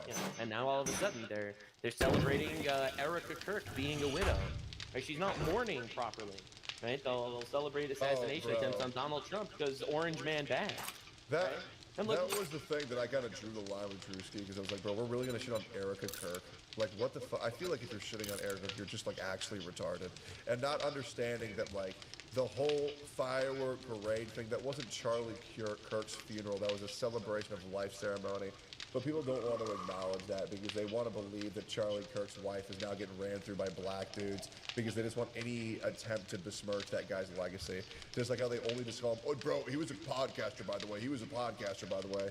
It's like, bro, Charlie Kirk represented what would have led us to a brighter future, which is when you have a disagreement, you can talk to each other and you can communicate rather than just going up and just trying to fucking kill each other. And it's very apropos that he was killed for fighting against killing people for what they were just trying to talk about. So there's a whole lot of that. I'm with you. It's still like I'm like destroyed over it. It's an unbelievable tragedy, and the reaction is just like it's mind-numbingly evil. It really is. Yeah. Right? And again, you realize a lot of these people have these value systems because they grew up in America, which is founded on, it's a Christian nation, founded on biblical values. All right, thou shalt not murder is instilled in the moral code of the country, right? Like they grew up with that. But what if we import people from countries that don't have that moral code? Like, well, what if Hassan Piker comes from Turkey and Turkey doesn't have that exact philosophy, for example? Well, then America's going to be in a lot worse of a spot than it was previously. I am inclined to agree. Yeah. Like Hassan just tweeted yesterday, it's like, if Trump doesn't want to be called a Nazi, maybe he should stop acting like a Nazi. And then what do they preach online? Kill all Nazis. Yeah, exactly. That's the follow through. Look, man, whenever like a leftist tells me that he's a Nazi, I'm like, holy shit, then you should kill him. Right? Because that's what should happen, right? Yep. Like, And that's he's what's an crazy. authoritarian. He's a dictator. The only way to remove this dictator is to. Yeah, I told you I started this yesterday. Or actually this morning. I wanted to build a base in downtown. And that's what I started doing. That's why my game's so hard. Directly, or you can argue indirectly. We all know what he was saying. Talking about assassinating the fucking president. It's insane to me. during the first Trump assassination attempt, he was like, "Well, this was a productive day," you know, like talking about. It's unbelievable. Yep. Just the totally normalized. Is that and actually, I'm supposed to. is that actually what he said? Yeah. Dear God. Quote. How have I never heard about that? Because it's just not as bad as the other stuff, I guess. Yeah. It's not as bad as telling your audience to kill Rick Scott, I guess, you know. Rick Scott's been crashing out on Hassan, by the way. I don't know if you Good. saw that. I have seen that. Yeah. I'm hoping I can find any references online. Whatever, I'll try to find it. Oh, yeah, I'll find it later. But- It's fine. So, but anyway, I think it's actually a good thing that, like, all these leftoids are platforming him. Because, you know, it just goes to show their actual goal. Right? Which is the like that's destruction what of they man. want. They just want power. They want power and they want to destroy the West. And, hey, let's ally up with jihadist, Islamist, terrorist-supporting retard. Bro, do you remember Hassan saying that, all the people playing Pragmatica are, like, unfuckable losers? Meanwhile, Yes. bro literally pays for sex in brothels. Yes. It's No, like- I found the clip. I sent it to you on Discord. Yeah, let me pull this up. No, I remember that very well. I actually did an entire podcast going over that section of Pragmatic. By the way, if you haven't played Pragmatic, you should. I've almost finished the game. Let's Damn. pull this up here. No, real quick. I didn't play it. You should. Let me pull this up. So this resurfaced April 27th, 2026. What a day. What a productive day. Talked about Trump. But if this Talked about is Trump the potentially whole, like, dying. such a wide chunk of the party. Did a speech at the Palestine People's Conference. Now we're out here with Senate hopeful Dr. Abdul Sayed getting a lift in. Talking about Trump potentially dying is seen as productive. What? And do you know who that guy is behind him? No. The guy behind him in the gym. So that's Abdul El Sayed. He's also a pro-Islamist terrorist individual. He is running for Senate in Michigan right now. Like, that's what's going on. Welcome to America. What I just don't understand is, and I talk about this every single fucking day, it's that, like, how did we let it get this bad? And the worst thing is, I always say, what can we do to make it get better? And I truly don't believe that there's anything besides a fucking civil war, bro. Okay, so that's radical, and that's what will happen probably in Europe at some point, in one of those countries at some point.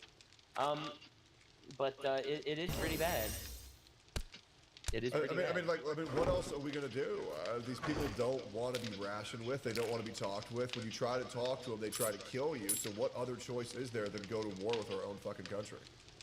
So I think we need to elect collectively as an entire country. We need to talk about things openly, not be afraid of being called a racist or whatever. Openly discuss topics, radicalize as many people as you can. But vote they in don't- your. They don't Yeah. want to talk because they can't defend their stances because their stances aren't rooted in any logic whatsoever. And the moment you talk to any of these people, they crumble immediately. Yeah, but the people with more conservative values have children. and How did you people do? That are feminoids do not have children. Yes, they will be wiped out in 3 generations. That is very true. Yes, and they will be replaced. They with will. foreigners that they It bring just in. sucks that we're in the transitional period. I also made a post about this earlier where I said, you know, natural selection, all of these people will be dead in 3 generations. But it's just like, man, for kids growing up right now, they're going to have to deal, like, so for example, if I were to have a kid, they're not really going to worry about this shit until they turn like 18, 20. They're still going to have to deal with these retards for 40 years. You know, and then the other problem is that the real danger are the teachers. Because if one teacher gets into one of these positions, they can infect the mind of literal thousands of children at an age And they do. where they're too young to understand the difference of what is right and what is wrong. Because a lot of kids are Do you know who the biggest donor to American universities is in the world? I'm going to guess Iran. Okay, close. It's Qatar. All right, close, I guess, but Qatar gave billions of dollars to our colleges, and it's like, and you wonder why they all, every single one of them, they're all wearing like the Palestine scarves. And shit. Oh, you dick! That was my door! So it's kind of like warfare.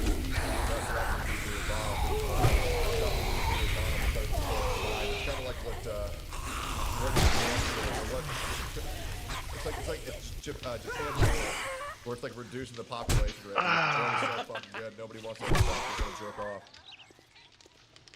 Yeah. Yeah. Nah, but you can't black pill though, because ultimately we're gonna win. All right, that's what's gonna happen. Sure, because sure. you know. No, I'm serious. The way things work are always good times breed weak men. All right, the weak men make strong women, and strong women make bad times. The bad times make strong men, and that's more or less where we're at. And we're gonna see an uprising of strong men that are just tired of this shit. That are gonna be like, oh, what are you gonna do? You're gonna call me racist? Anyway, we're deporting everyone. And at some point, it's gonna happen. And you know this as well as I do.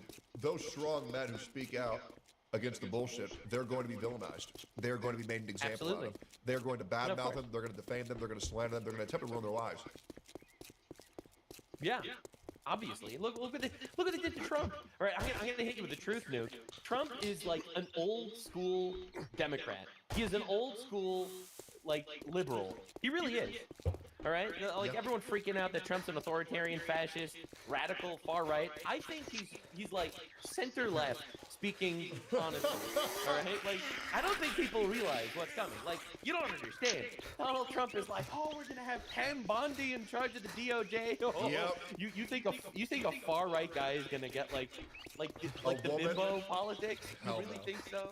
Yep. Oh my God. I still hate the bee Pam spitters. Bondi was replaced a month ago. The plague spitters. Did you see what happened over the last month? They raided the Quality Leering Center. All right, they raided it. Literally, with the FBI raided it yesterday. Did you see what happened with the SPLC? Hold up. The SPLC was found to be directly donating to the KKK. Yeah. So the SPLC, which was getting millions of dollars of donations from like every lefty on the planet, it's like socialist people, that they were the people that worked with media companies to ban conservative content creators, by the way. Yeah. So, they were funding the KKK. And, Yeah, I've seen them. Biden, in fact, I've gotten them on the blood third moons president, before. he said that taking him up for president, the far right violence, Charlottesville, which was funded by lefties. The fucking hybrid zombie thing. The giant, he's like fucking 7 feet tall and he takes like fucking 3 clips to kill. Which I think is bullshit. I've run into those a lot. I usually run into them at military bases. They paid $270,000 to the Grand Wizard of the KKK. All right? I'm sorry, bro. That's not infiltrating. All right? Think about how little, like, right-wing violence there is that they literally needed to pay for it to happen.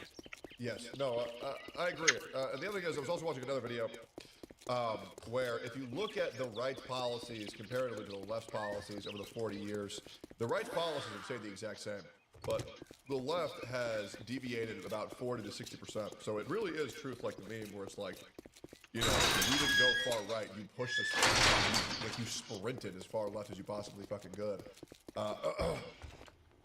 Yeah, the whole Grand Wizard KKK. It'll be a good morning when you buy something I'm and still get the shocked 'cause I've let's never seen a get member this yet. over It's with. like, where is the local KKK media? Like, where is that at? Where are these guys? Yeah.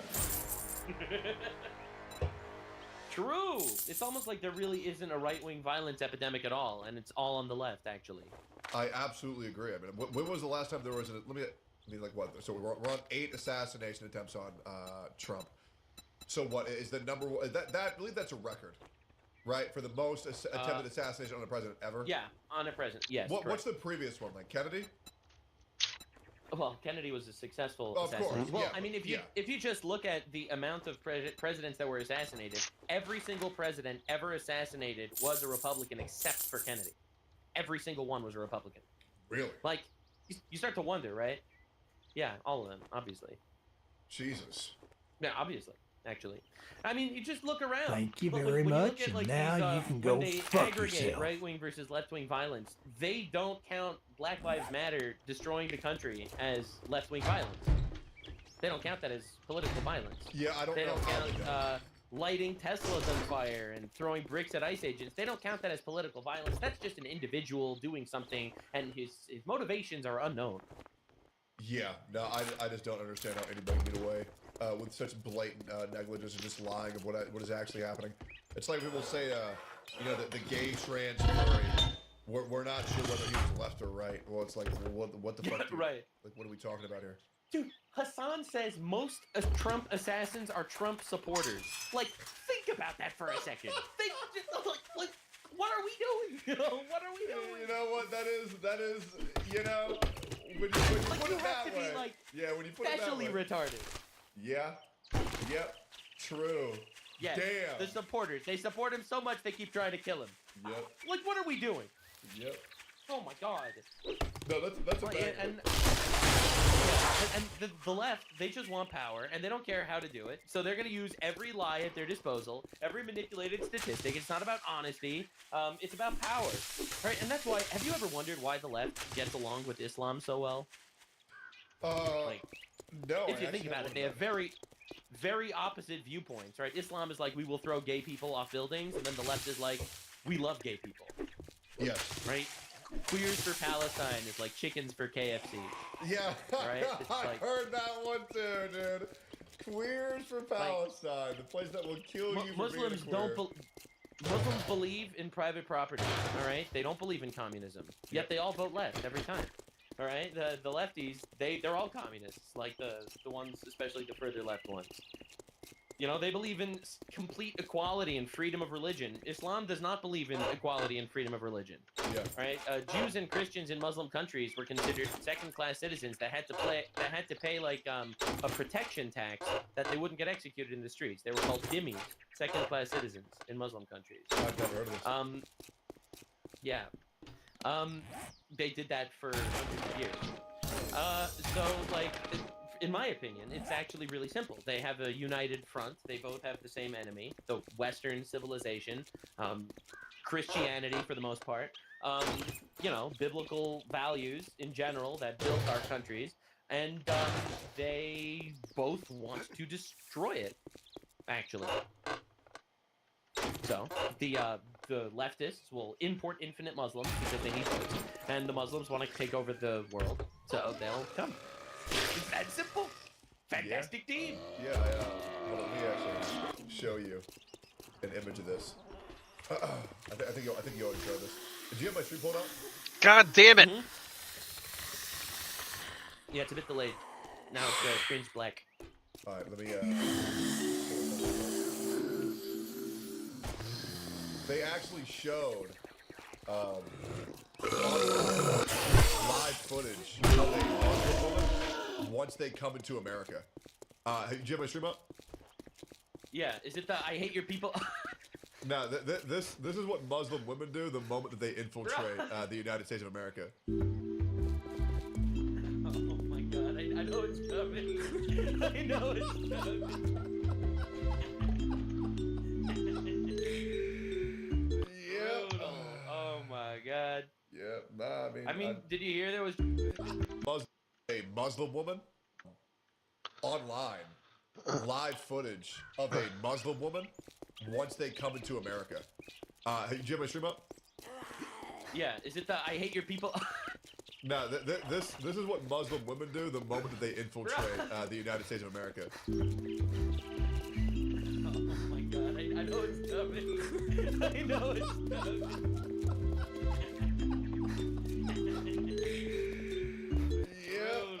Oh my god. Yeah, nah, I mean, did you hear there was just another Islamist terrorist attack in London today? Muslim guy stabbed a couple of Jews. I love how we have to use the word another. Isn't that fun? Well, there was one yesterday, so. Yep, man. Yeah, it's so sad. Yeah. It's so sad. It is. Like, we're laughing about it, but it's like, It's awful. what are we doing? No, it's fucking awful. And then you have Keir Starmer, the Prime Minister. He goes up and he's like, I am shocked and appalled that this could have taken place. No, you're not. Get out of here. What are we doing? Did you see that, what was, I'm not sure if she was Somalian or she was some chick who called World War II World War 11. Yes. Some chick, you don't know Ilhan Omar? Okay, I know. I refer to her as some chick because she's fucking retarded. She's in Congress. She's a congresswoman. Yes, congresswoman. Yes. She is our leader, our glorious leader. Yes. For some reason. Yes, she's the one who got very upset at Donald Trump when he was talking about do we want to operate within the confines of illegals, or do we want to operate within the confines of what America wants? Yeah, no, I saw. I know her. I just like. Do you know how she got? Do you know how she got into this country? By the way, you know how she's here? No, but I bet you do. Oh, yes, I do.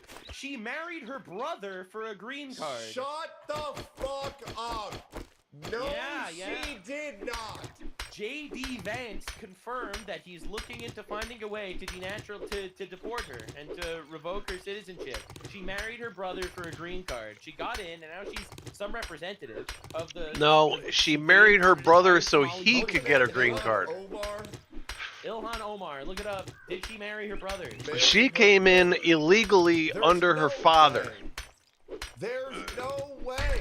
When she came in under her father, she claimed to be 17. She was actually 18. So she would have had to apply for citizenship herself instead of... Vance says it's true.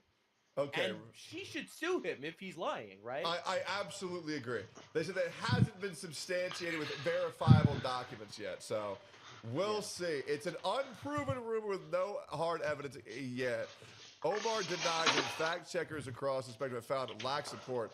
Some critics continue to push for deeper probes. Did J.D. Vance say that Ilhan Omar married her brother? Let me just double check because that's crazy. Yeah. Yes, J.D. Vance has said that Ilhan Omar married her brother in the context of alleged immigration fraud.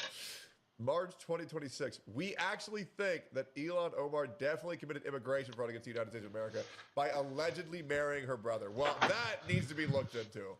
Because the fact that wasn't Oh, hey, buddy. How you doing? Scary. Look at you. All comfy. That would be very easy to disprove if that was a lie. Kicking back. You look like a giant jelly bean. No, but she has like an entire history of this garbage. Like she went to the restaurant in Minnesota that was proven to have been committing autism fraud by making up fake autism cases, and she was like really close friends with the owner of that restaurant. Like she's getting blasted on all sides. She claimed to have a winery, which is hilarious because Muslims don't drink wine. So she claimed to have a winery that went from $1,000 net worth, the business, to $10 million over 1 year, and they had no wine. Jesus. They went to the winery and I wasn't there. So, and now she said her new thing is because she was 2 years ago she was in debt. Now she's worth $30 million. So people started investigating her for fraud. Like, that's pretty suspicious. And she said, "Oh, my accountant must have made a filing error." Really? Then fire your accountant, man. Are we being serious? The worst thing is, yes, we are being serious. That's the worst part. Yeah. So Jesus anyway, Christ. and then we import these people, and then and she's always preaching about all this like inclusivity stuff. All this stuff is super important, and Palestine, and the government is evil, and America's bad. And her father was a corporal in a genocide in Somalia. They genocided the Somalilanders in Somalia, and her father was a corporal of that military. Like, and she's here. So this lady kind of sucks. Yeah. Yeah, she kind of sucks. By the way, completely off topic. If I were to tell you that I pay my moderators $60,000 a year, would you believe me? No, I wouldn't believe you. Okay, and if even though you're an honest guy and you're my friend, I still wouldn't believe you. Okay, now honestly, and so when I say I pay my moderators $60,000 a year, what would you think I was referring to? I wouldn't think you were referring to anything. I think that's just not true. Okay, but what do you think that you would assume that they're just like a normal Twitch moderator, right? Like I'm paying. Yeah, I don't pay my mods. Yeah, like if you were. I don't pay my mods. No. I know you don't have to. I'm just saying. What would you think? Like that would be like, oh, so the normal mods on your platform, you would assume that I was paying them $60,000 for just banning people in chat, right? Like I would say a layman would think, oh, he's just paying the moderators $60,000 for just doing the normal mod shit. Are you telling me that your mods are also your editors or something? Yes, but you're not saying that. You know what I'm saying? It's kind of like if I were to say. Then you're not your mods. Exactly. So like for example, like if I were to be sexting you on Snapchat, okay. and I were to say my dick is huge, right? You would assume that I was talking about my penis, not that I have a brother and his name is Dick and he's 6'8". That is true. That is what I would think you were referring to. Okay, cool. Great. All right. So I just wanted. By the way, my chat wants to know: do you have a Rumble? I don't. What the fuck are you doing? Look, I stream mostly on Kick. I haven't been streaming a lot lately. I'll be honest. I've been working really hard on the videos, and it's been taking so long. So I haven't really. You don't have an editor? So, no, I've been researching and for the videos. It's the research that takes forever. Oh, research? What the fuck? Ew. I know, it's gross. Ew, I have to bro. make fun of these retards. I have to know what I'm talking about. No, you don't. Just fucking do it. The only thing that you need to dismantle these retards is having common fucking sense. I don't gotta read no fucking book to know that chopping children's penises off is a bad thing to do. Fuck no. Shoot from the fucking hip, man. I mean, look, man. Look, dude. Speaking of Somalia and child genital mutilation, did you know that 99% of girls in Somalia have their genitals mutilated? What? Yeah. Like, in like they cut off their clitoris when they're children. First of all, how'd they even find that? Second of all, they figured it out. They're professionals. Why are they doing this? What's the reasoning behind this? It's because they don't want the women to feel pleasure, so that they won't be disloyal when they grow up. Okay, I'm gonna have to look this up. So you're telling me in Somalia, they cut off the So clitoris. yes, 99% of girls. It's also in a lot of Islamic countries. Okay, so just to make sure. Okay, does Somalia cut off women's clitorises at birth? I don't know if it's at birth, but it's when they're young. What the fuck? Somalia has one of the highest rates of female genital mutilation, cutting FGMC, also called female circumcision, in the world, and it frequently involves cutting or removing the clitoris. 98 to 99% of women and girls aged 15 to 49 in Somalia have undergone this surgery, according to multiple sources. What the fuck? That might be the craziest shit I've ever. By the way, do you have your foreskin?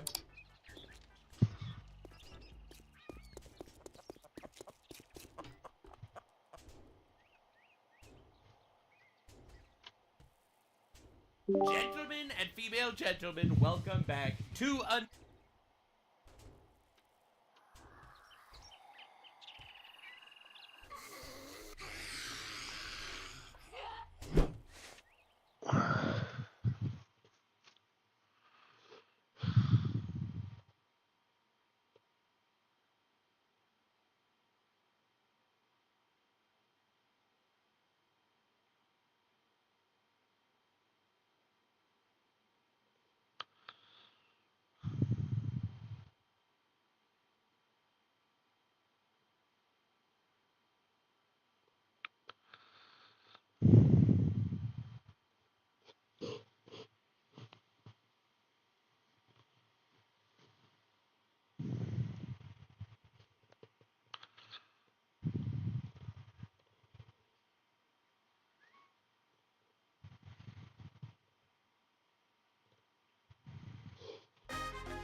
Fundamental thing you've got to know about the Hanoverian dynasty is, my God, they all hated each other. Whatever the death of King Richard III looked like, it didn't look like that. Now they're having a chat about what else? The affliction of all royal families, sibling rivalry. I'm Dan Snow, and I'm here with another movie review. I'm looking at cinematic portrayals of the kings and queens of England and Britain. The good, the bad, and the ugly. George VI in the King's Speech. For the present. So here we can see Sandringham, which is where the royal family spend their Christmases. They still do. And it's a Christmas broadcast by King George V. He did actually give the first Christmas broadcast in the early 1930s. It became an annual fixture after that. Still goes on to this day now on television. Past years has disheartened, forever born. To all, to each. I wish a happy Christmas.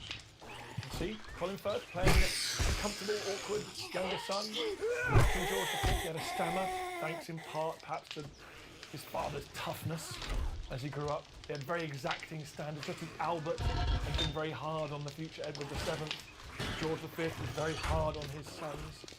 And so one of the reasons that we think God damn. Had a stammer was perhaps because of psychological bullying, both from his dad and his older brother, in fact. I, as with any decent Englishman, shows in command. Papa, I don't think I can make this. This devilish device will change everything if you don't. In the past, all a king had to do was look respectable and move, or not fall off his horse. And they're discussing in the 1920s here, interestingly, about radio, talking about new technology and how the monarch needs to now use this new technology to project themselves right around the world. And it is true, I like this, because it's true that in April 1924, King George V did become the first monarch to use the radio. He delivered a speech on the radio to open the British Empire exhibition. Family, we're firm. Yet at any moment, some of us may be out of work. Your darling brother and future king, the only wife he appears interested in. They talk about older brother Edward, the Prince of Wales. He would become Edward VIII very briefly.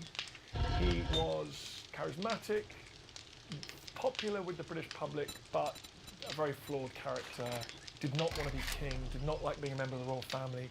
Had a very tumultuous and difficult love life. Ended up falling in love with Wallace Simpson, an American who was divorced, which was inconceivable that the king, the defender of the faith, the head of the Church of England, could marry a divorced American woman. And in the end, Edward gave up the crown for Wallace Simpson along his life. And that's why Bertie, Colin Firth, was propelled unexpectedly to become king. Lady Fairness. And taken up with Mrs. Simpson, a woman with 2 husbands living. I told him straight, no divorced person can ever be received at court. He said it made him sublimely...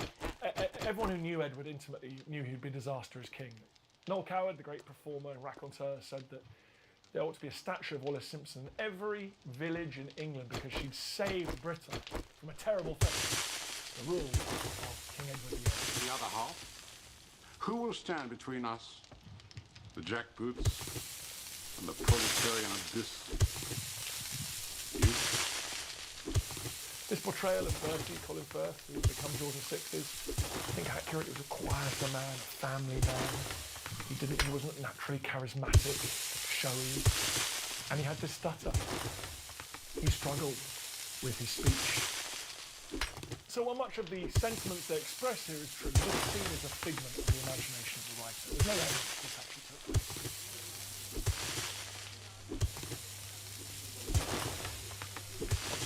This is a momentous moment. It shows King Emperor George VI giving a speech that no leader wants to make, and first speech of the Second World War, and he's very worried he's gonna mess it up because of his stammer. Mr. Wood. You've redecorated, Loeb. I made it cozy. Some fresh air. They are, darling. You get a sense of the dependence he has on his wife, Queen Elizabeth, which I think is true, and on Lionel Logue, his speech therapist, who did help him. Lionel Logue wouldn't have actually been there with him at this point, but certainly his teaching and his support helped him prepare for moments like this. In this grave, power.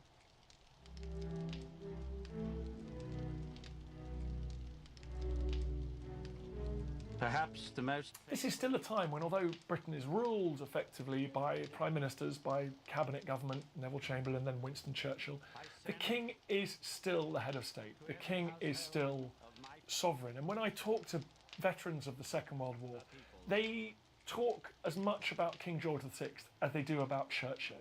So his leadership, his words, and his speeches, they might not have lasted the test of, they might have survived the test of time like Churchill's have, but they meant a huge amount to people at the time, and he had to get them right. Of the differences between ourselves and those... You see him successfully deliver a speech after a kind of agonising moment. And it is true that he got through his wartime speeches, and his work with Lionel Logue was successful. Don't get me wrong, George VI was no Henry V. His speeches sound pretty pedestrian to us, but he got the job done.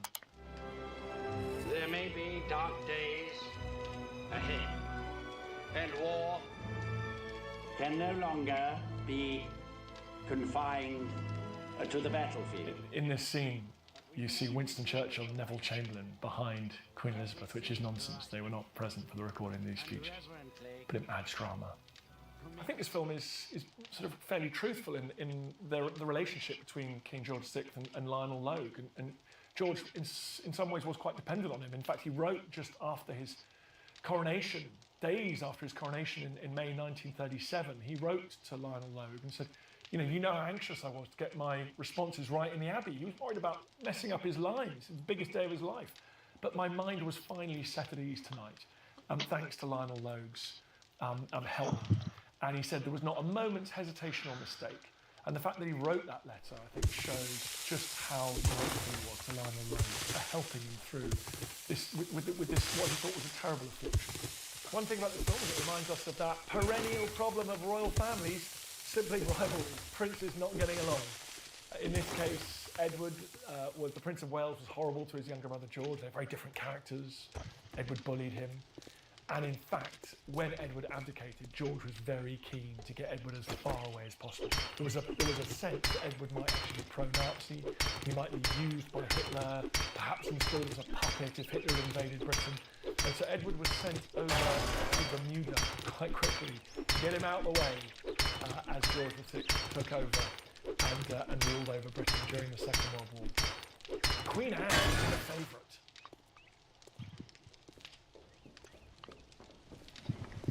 There's a beautiful portrayal of court life in the late 17th century. Queen Anne wouldn't have been in a wheelchair at that point. Your Majesty, how lovely to see you. But this is Robert Harley, I think, rushing up to her. He was Chancellor of the Exchequer, I think, in 1711. A vital role in paying for the war. One of the biggest wars that England and Britain had ever been involved in to that point, the War of Spanish Succession. And it's a war in which you see Sarah Churchville here, you see that she's the Duchess of Marlborough. Her husband, one of the great geniuses of British history, of British military history. He won victory after victory on the continent. So at home, Sarah Churchill is the Queen's favourite, the Queen's best friend, but abroad, Sarah's husband is winning great victories for the Queen's forces. So it's the ultimate power.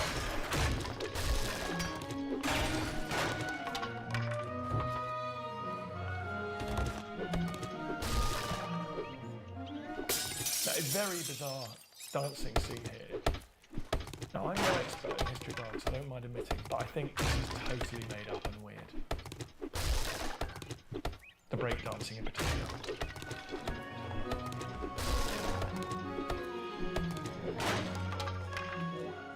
You get a sense here of the richness of court life, the jewellery, the clothing, but you also get a sense, and the intimacy of it. People would have known each other, there were affairs and scandals, it was a small clique ruling the country. And I think you get a sense here of the loneliness of Queen Anne as well. The monarch, it was a lonely position to be queen regnant.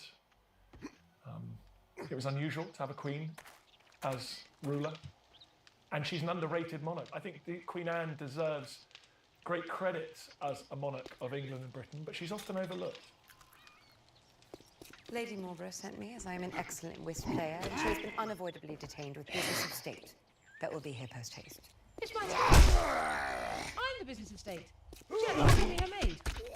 Your Majesty, I wasn't always a maid. I speak Latin, French. In this scene, we see Abigail Masham, who did slowly replace the Queen's favourite. Now, whether there was a sexual relationship, we don't know. That's all speculation. But the Queen did rely on favourites. In an often hostile political bear pit of a court, you had to have people you could trust, that you knew were on your team, that were friendly and had emotional support. And so both kings and queens would pick out often unsuitable favourites whom the rest of court didn't like because they weren't high-born, they were foreign, they were from the wrong class. And Sarah Churchill definitely resented the presence of Masham as the Queen's favourite. Oh, he likes you. I lost some 17 children.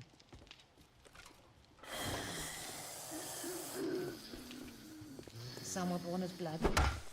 Some were The rabbits here are symbolic. I don't think that would have happened. We wouldn't have had rabbits lolloping around in the royal chambers. It's a very powerful symbol because the rabbits symbolically replace Queen Elizabeth. She had 17 children. They were either stillborn or they died in infancy and childhood. She buried child after child.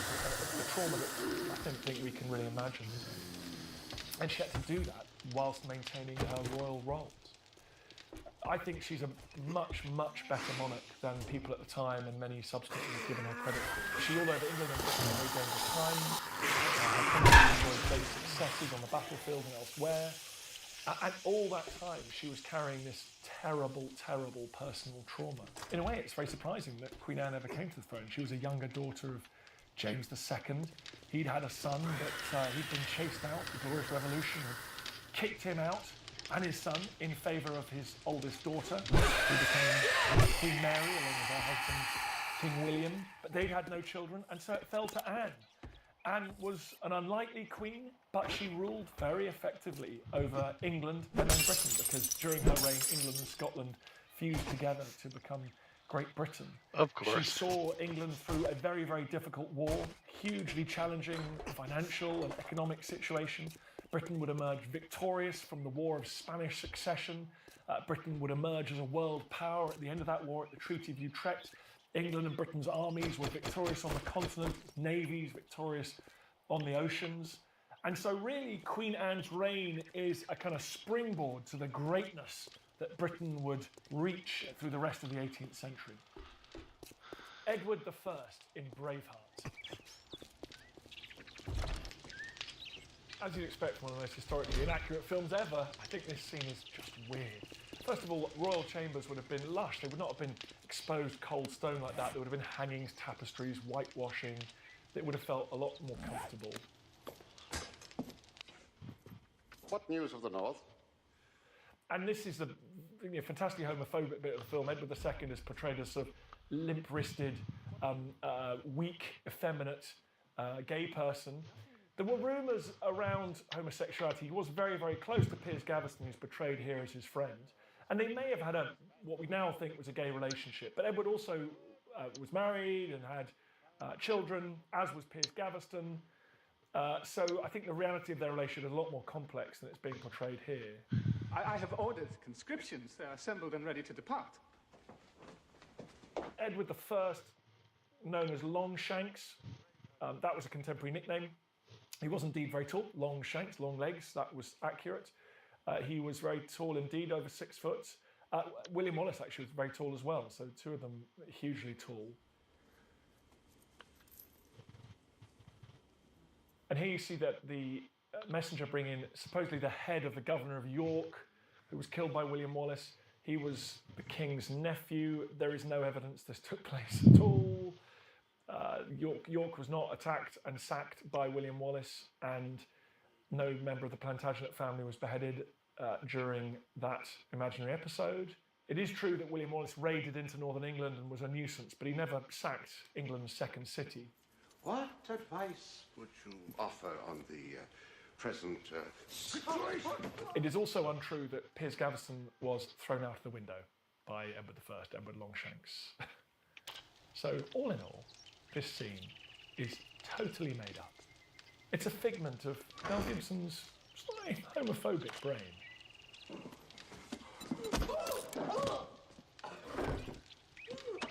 Piers Gaveston did end up being brutally murdered during the very unhappy reign of Edward II, a hugely unsuccessful king. Edward II would end up being deposed by his wife and her lover and had a very unpleasant death. Nobles. Nobles are the key to the door of Scotland. Grant our... It's a very chilling scene, this one, in which the evil tyrant Edward I comes up with the idea of allowing prima nocte, which is this sense that if you're a nobleman, you're allowed to have sex with any woman on your estate on the night of their marriage. There's no evidence that this was a thing, there's no evidence that Edward I encouraged it, allowed it, but it's certainly a very chilling moment.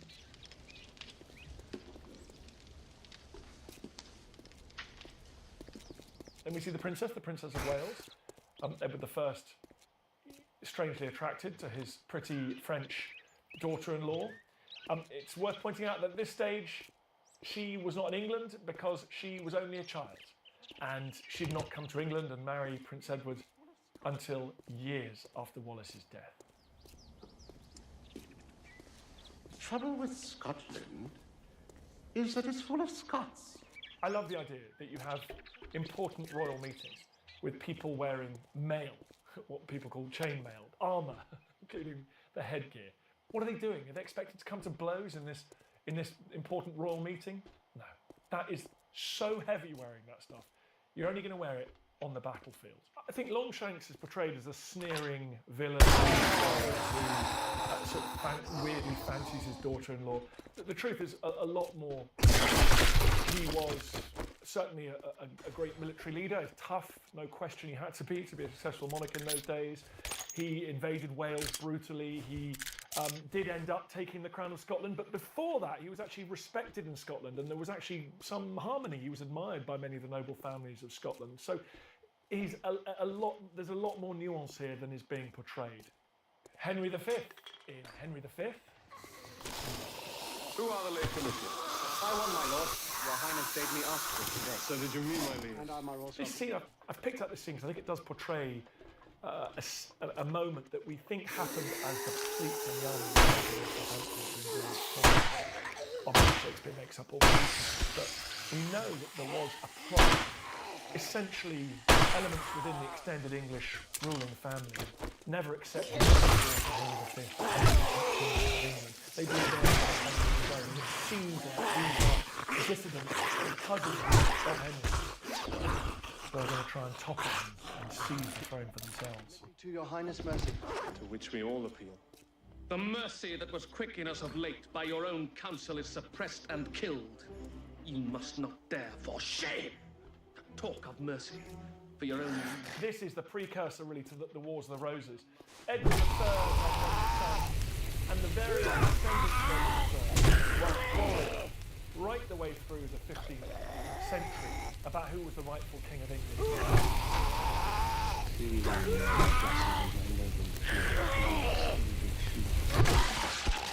What shall I say to thee, Lord Scroop? So what you're seeing here is a fight within the extended English ruling family. Henry V would see off this challenge, the Battle of Agincourt. The victory at Agincourt massively boosted him, strengthened him, made him the legitimate king of England. It's one of the reasons he invaded France, was to really try and unite England behind him and establish himself as uncontested king. But his son, Henry VI, would be deposed by his cousins, the House of York, in a brutal civil war that would last a generation, and really wouldn't be finished until right at the end of the 15th century. So constant and unspoken didst thou see. It was thy fall that left a kind of blot to mark the full fraught man out. So Shakespeare's trying to give Henry a noble reason for invading France, but actually, Henry was the aggressor. He said he was just trying to retake the Duchy of Normandy. He was trying to reassert his right to the crown of France he inherited through his ancestor Edward III. But in fact, this is just a blatant piece of bullshit. He's invading France because he wants glory, he wants renown, he wants wealth, but also he wants to unite England. He wants to re-establish his claim to the throne of England that his father had seized off his cousin, remember? And he wants to try and say that his branch, the House of Lancaster, are the rightful kings of England. and by winning military renown, he was uniting them behind him and solidifying his claim to the throne. The fighting men, they have full 3,000. That's 5 to 1. Besides, they are all fresh. Well, here we go. This is it. The Christmas Day speech by Henry V, allegedly given before the Battle of Agincourt in 1415. It's one of the most famous speeches in the English language, but it never happened because it was made up by Shakespeare. But it's one of his greatest bits of writing. We see Kenneth Branagh as the young Prince Henry. He's probably a lot more handsome than Henry would have been. Henry was terribly disfigured. He'd been shot in the face with an arrow at the Battle of Shrewsbury about 10 years before and was pretty horribly disfigured, we're sure. And if to live, the fewer men, the greater share of honor. God's will, I pray thee, wish not one man more. And Shakespeare writes an absolute barnstormer. He kind of writes the textbook speech that you have to give before a battle. You point out that you're outnumbered, you're the underdog, but you wouldn't have it any other way. Because even though we're few in numbers, we are braver and we're better and we're going to overcome the proud enemy. And it's a speech that is echoed throughout the centuries. Churchill uses it, Martin Luther King's inspired by it. You see it recurring again and again in soldiers and politicians and leaders throughout the centuries. But it's all made up. There's no evidence that Henry V made this speech before the Battle of Agincourt. He probably would have made some kind of speech. He was a charismatic on-field commander. He fought in the front rank at the Battle of Agincourt. He wore a helmet with a crown. Someone was hacked off by the enemy. He was so close to the fighting, he was in the front line. He stood over the wounded body of his brother and kept the French away long enough for people to drag his brother back to be saved. So there's no question Henry put himself in the thick of battle. He forgot, but he'll remember with advantages what feats he did that day. Then shall our names, familiar in their mouths as household words, Harry the King, Bedford and Exeter. The fact this speech never happened and Shakespeare made most of this up does not detract from it being one of the greatest bits of drama ever penned. And I think Kenneth Branagh's performance here is fantastic. We happy few, we band of brothers. And in this speech, Shakespeare uses phrases like the band of brothers. This speech has continued for generations to inspire English nationalists over the generations. My God, for Harry. Come on! Oh, you motherfucker. St. George, the final lines that are so deeply stirring. And they were written to do that. This is not a modern take. Shakespeare also was trying to inculcate the English patriotism and the fact that they were divinely favoured. And this Shakespeare play was written, and there was another expedition going to Normandy. An English army had landed in Normandy to try and intervene in the French wars. So Shakespeare was absolutely saying that England are the English are chosen people, the English are the land in France are doing God's work, and it's right and proper that they should be doing so. Continue to inspire people from the Tudors right the way through to the Second World War, when another British expeditionary force landed in Normandy on D-Day, and Churchill himself wanted to channel that energy, that Shakespearean energy, to inspire the troops that landed. George III in the madness of King George. Straight as a ruler. Straight as a ruler. So here we see King George III meeting Dr. Willis, and the suggestion here is that Dr. Willis is from a less conventional, less grand background. He was an Oxford fellow, he was a priest, he was drawn from the educated elite of Britain at the time. And he developed a reputation as someone who worked with mentally ill patients. Lying and saying harvest I could do it, make me handsome profit into the bargain. I said, I have a farm, Your Majesty. The king was ill in 1788 to 9. They were casting around for doctors, anyone that could help. And they came upon Dr. Willis. The mad doctor, is it? I'm not mad, just nervous. The script written here by Alan Bennett is problematic because it suggests that the king's got porphyria, it's a hereditary disease, which we now don't think he had. We think he was bipolar, had sort of manic depression, effectively.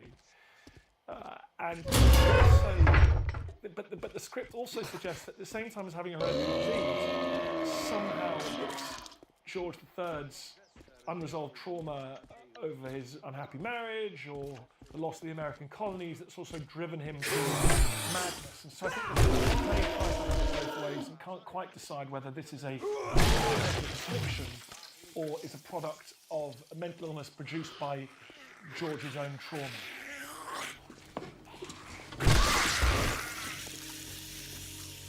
When felons were induced to talk, they were shown first the instruments of their torture. As we see in this really powerful and troubling scene, he did use restraint, as was typical in those days, but he also had a reputation for kindness. He was moving towards a kind of way of doing medicine that treated people holistically in a way that we expect today, trying to look at different causes for illness, physical, mental, environmental. He is something of a pioneer.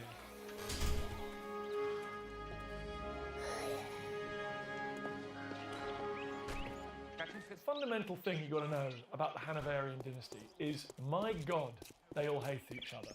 George II hated George I. George II's son Frederick hated George II.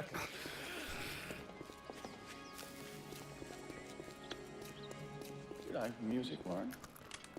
And now you see. All right, I'm gonna log out. I'm getting tired. Basically stitching up. I will see you guys in the morning. To show the world that George III was unable to discharge the duties of monarch, because the idea here is that George, Prince of Wales, wants to humiliate his father,